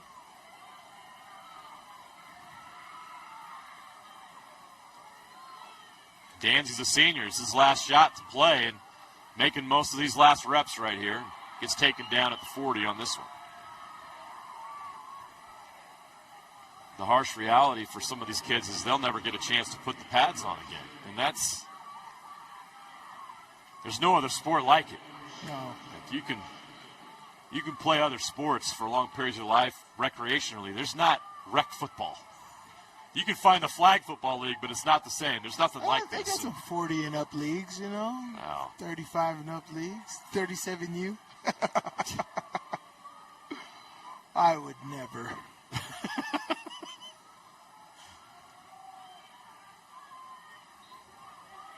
The torn hamstrings that are on those leagues. Oh, man. Absolutely not. Now, the beer bellies that you see out there, those are real. That's for real. Those are for real. And those guys must have incredible health insurance. I can't imagine the risk. Those are the true varsity blues where you see smoking cigarettes at halftime. We're under 90 seconds left to play. This is our third game of the day, you can tell. Nice run there by number 26, Ami Albert. Sophomore. Again, the importance of getting young players reps on the turf. I think Provo's going to be back here next year. Oh yeah, I like They got a lot them. of young guys here that are getting experience now and make some things happen. Oh, nice. Orchard open Nice. down the middle. Oh. He comes back and gets it. It is caught. Oh, put some air on their head, Orchard. Oh. Crew DiMartini had adjusts and comes up with Way it. to look back. Put it on the goalpost. That's a nice catch. Put it on the goalpost. Oh, you set your feet and everything. That was perfectly executed. Give me a Provo's going to chance. try to punch in another one here before the game is over. Nice. To the end zone. Caught, touchdown, Provo. Crew He's DiMartini. rewarded the second time. Crew DiMartini. The Bulldogs add another 6. And only if we were doing that earlier.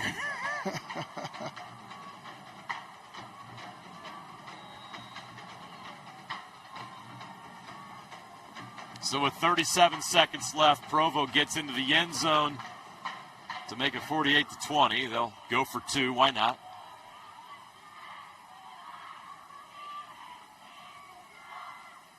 Orchard. Jump ball. Caught. Wow. 2-point conversion is good. Wow. DiMartini is making the most of his final reps as a Provo Bulldog. He got some darn good hands, I'll tell you that much. That's a heck of a way to go out on your high school football career. A deep pass, a touchdown, and then this on the 2-point conversion. That's the catch. That's a touchdown. Well, it's almost like, why didn't you do that on that 4th down conversion that they got stopped up down here? Yeah, it's that tough. young man knows it. Yeah. Good for him. Had some great hands. Awesome memories for these guys. They had a remarkable season. Awesome playoff run. This Provo Bulldogs team needs to be so proud. For a long time, this program has not been very good. Right. Kirk Chambers has come in here and he's done a phenomenal job. And they're back on the turf. This school has not been here for 26 years. That ball's live. They finally come up with it. So this Provo group, I know they're sad that it's come to an end. They should be so proud of what they've done this year to get to this point. And this Ridgeline team is incredible. They ran into a buzzsaw tonight. Yeah, they did. But this Provo Bulldogs program is on the up, and they're going to be a force in 4A for years to come. If that's the classification they're going to stay in. And I love 4A right now the way it is. With you got the Cache Valley schools, the St. George schools, but now you've got a lot of these other schools in between that we didn't have before. Programs like Provo and Stansbury. Stansbury is a team that's going to be really good next year.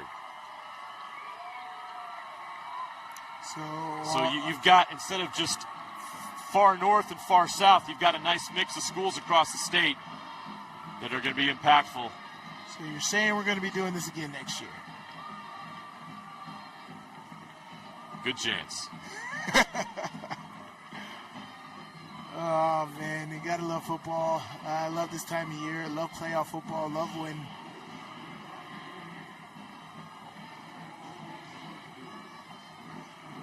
the talent meets expectations. These guys are making things happen. We're able to follow these guys for the last few years and for them to be able to tell their stories. This is awesome. Ridgeline, as you said, unfinished business. Great job in the latter parts of that second quarter of just taking back control of this game. Right? We had 28 unanswered points at the end of that second quarter. It was 7-7, coming out of the first. And 28 crazy points, and in that third quarter, just explosion by the defense. Multiple turnovers, pick six. just really deflated the Provo Bulldogs.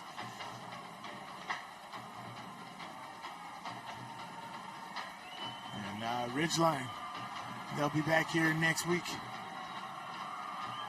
They're happy to make the bus drive down from Millville. Cache Valley will be represented in the 4A state championship game once again. Yes. Yes. It's going. It's a crazy thing to watch, man. It's great to cover, to see all the different talent around the state and all the different classifications, and that's why football is so great, is what it's able to do, right? It's like you have to win your games. Everybody has an opportunity. This is our RPI system. Everybody has an opportunity to do it. You have to win your games, man. We've called some great playoff games here, and this is just another one. And state finals are next week. The 5A state finals are set, and half of the 4A finals are set. Let's go down to Kayla Kiesel, who's standing by with Nate Daly. Hey, congratulations on the win. How, as the quarterback, do you keep your team motivated and keep the momentum throughout the entire game? I mean, when you don't come out super hot, you got to stay positive with the guys, keep their confidence there. And walk us through that momentum shift in the second quarter. What sparked that? I mean, our defense is outstanding. They're a couple pick sixes, a couple just regular picks. I mean, just some dogs out there. What's the game plan moving forward to the state championship? I mean, just keep doing what we're doing and being some dogs. Hey, congratulations. Thank you so much. Oh, man. Those are some dogs with some bark. Oh, yeah. It's a pretty impressive group, and they've been together for a while. Yes. Yeah, they seem like they got a lot of personality, and they're just loving being around one another. It's football, man. You got from 6 a.m. workouts to school, every single class, to after school with practice, to even study hall. You guys spend a lot of time together, even in the off seasons and training and getting ready for these matchups. And you love when it all comes to fruition like this, and you can bring it all the way to Rice-Eccles Stadium and fight for a state championship each and every year. Ridgeline 48, Provo 22. The Riverhawks will play for state championship next Thursday. Tomorrow night, Crimson Cliffs will take on Green Canyon to decide their opponent. We'll have that game tomorrow at 6 o'clock, as well as the 6A semifinals tomorrow at 11 a.m. and 2:30. Me and Sly and Kayla will see you tomorrow. Let's go down to the KSL Sports Rewind guys with the postgame show.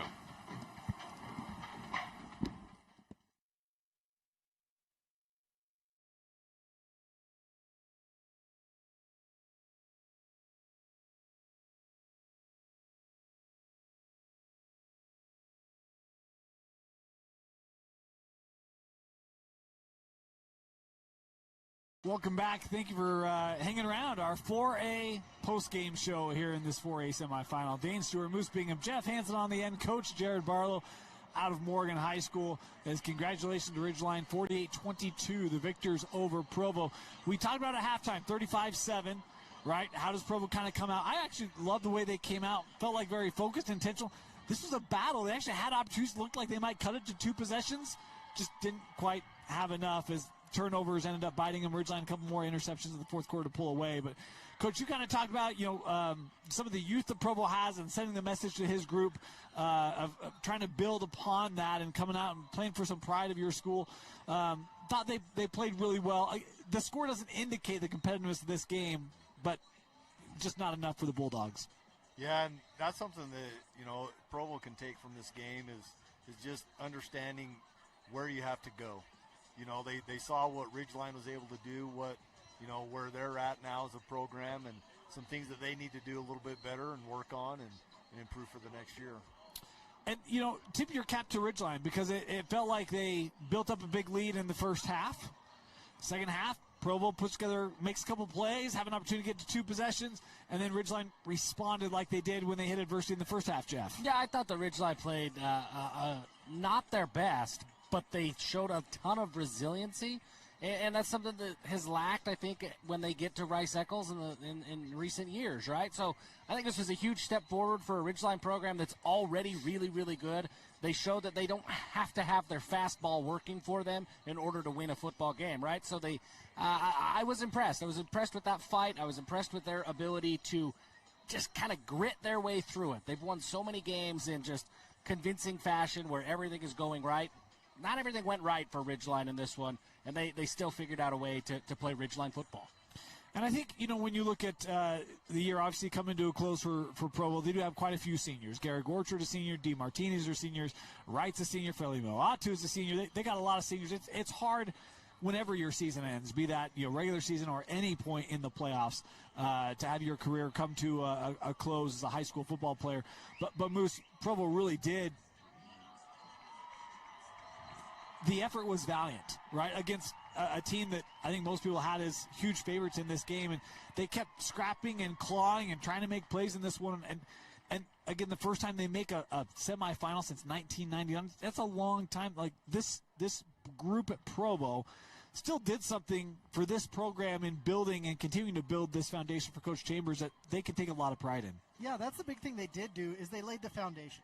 The nice thing is in the Vineyard area where Provo is now, they've got a lot of Little League teams. They've got a foundation to build upon.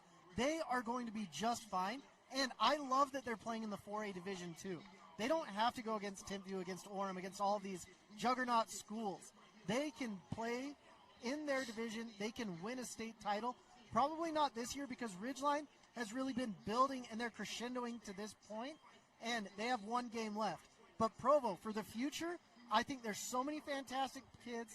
And I think having Kirk Chambers there is a man of integrity. He's a fantastic coach, and he's a great example, and he wants to be at Provo.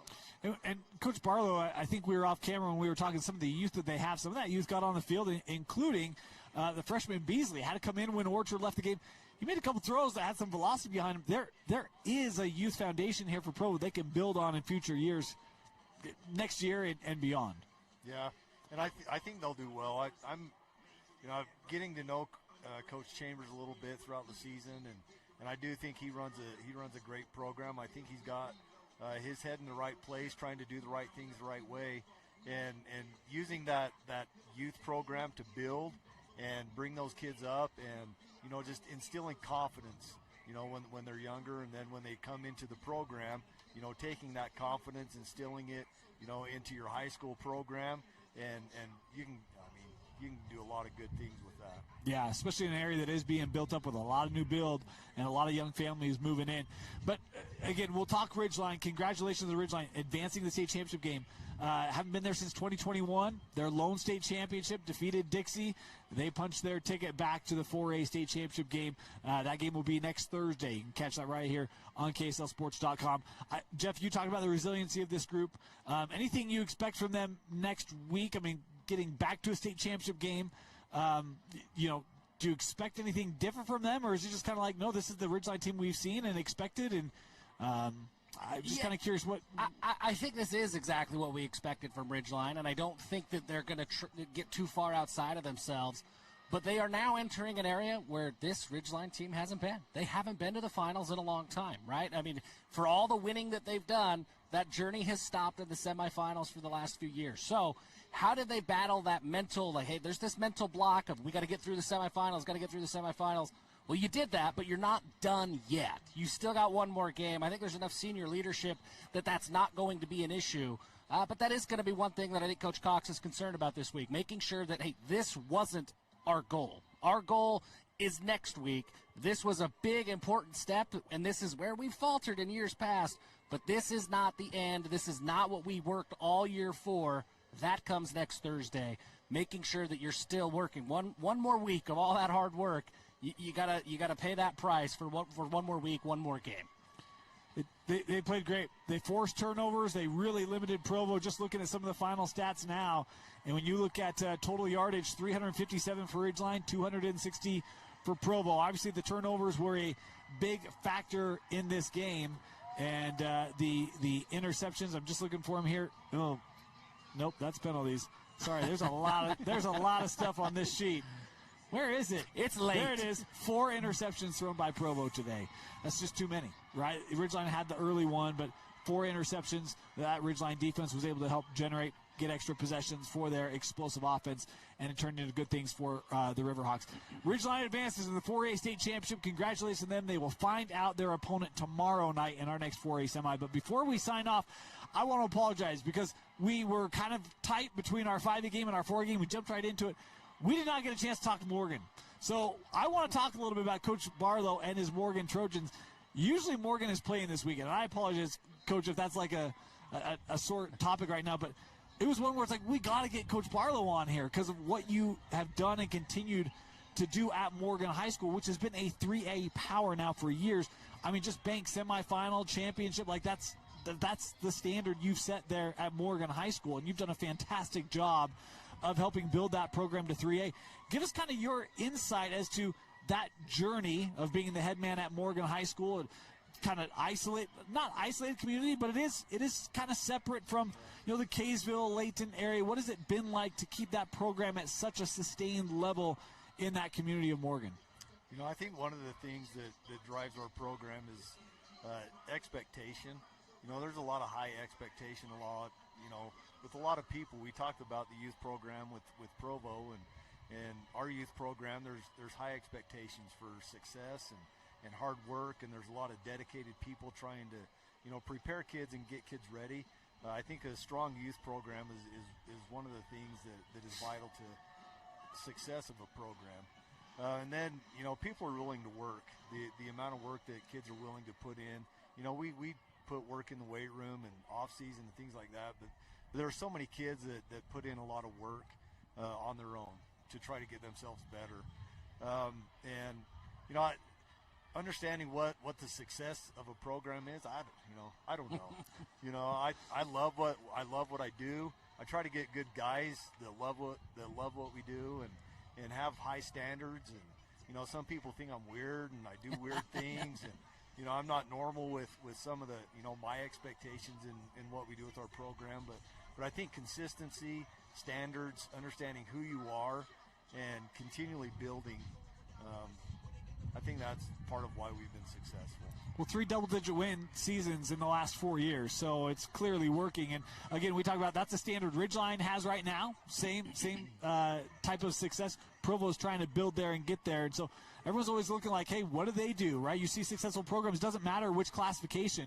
What are some of those keys to success? So love hearing those items from you. What is it like coaching in such a community type place like Morgan High School? Because I think both of these have some of that feel to it. Ridgeline, newer school. Provo, obviously with some of the new build in the area where that new school is. What is it like coaching in that kind of a community feel where it's not maybe as urban as you see through some of the Salt Lake and Utah Valley?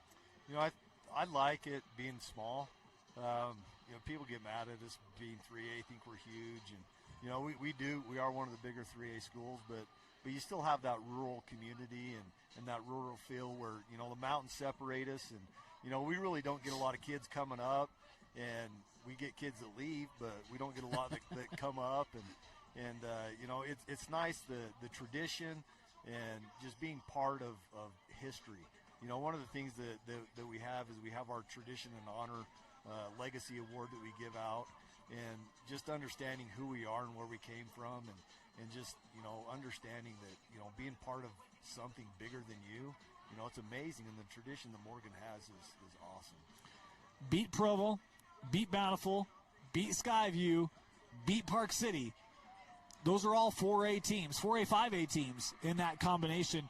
When you talk about you're a 3A program, some feel like you should be 4A or whatnot, but you compete against those programs and have success against them. What do you think that says about your kids at Morgan High School and being able to walk into a game against some of those and not feel the intimidation of going up against much bigger programs, more traditionally state power type programs? I think a lot of it's just attitude and confidence. We try to build kids and instill that confidence in them, and being able to compete against them, in the Little League level. We play against, Kaysville, we play against Ridgeline, we play against, all those people. Being able to travel and see them in the youth programs, I think that helps them understand they're just football players too, and just being able to understand that it doesn't matter the size and classification. We love to play, we love to play, and I think the kids embrace that. Awesome. Well, Coach, we really do want to thank you. And, again, appreciate you fitting this in. I know you'd rather be somewhere else this weekend and totally understand that, but really appreciate you coming and giving us perspective on Provo and Ridgeline. Again, knowing you had such experience against them this year, we're really grateful for the time, the thought, and preparation, and your insight here today. Thank you so much for joining us. I appreciate it. I appreciate the opportunity, and, you guys do a great job. I'm amazed at the things that you're able to do, the things that you come up with, and being able to talk and do all this all the time. This is pretty cool. I'd probably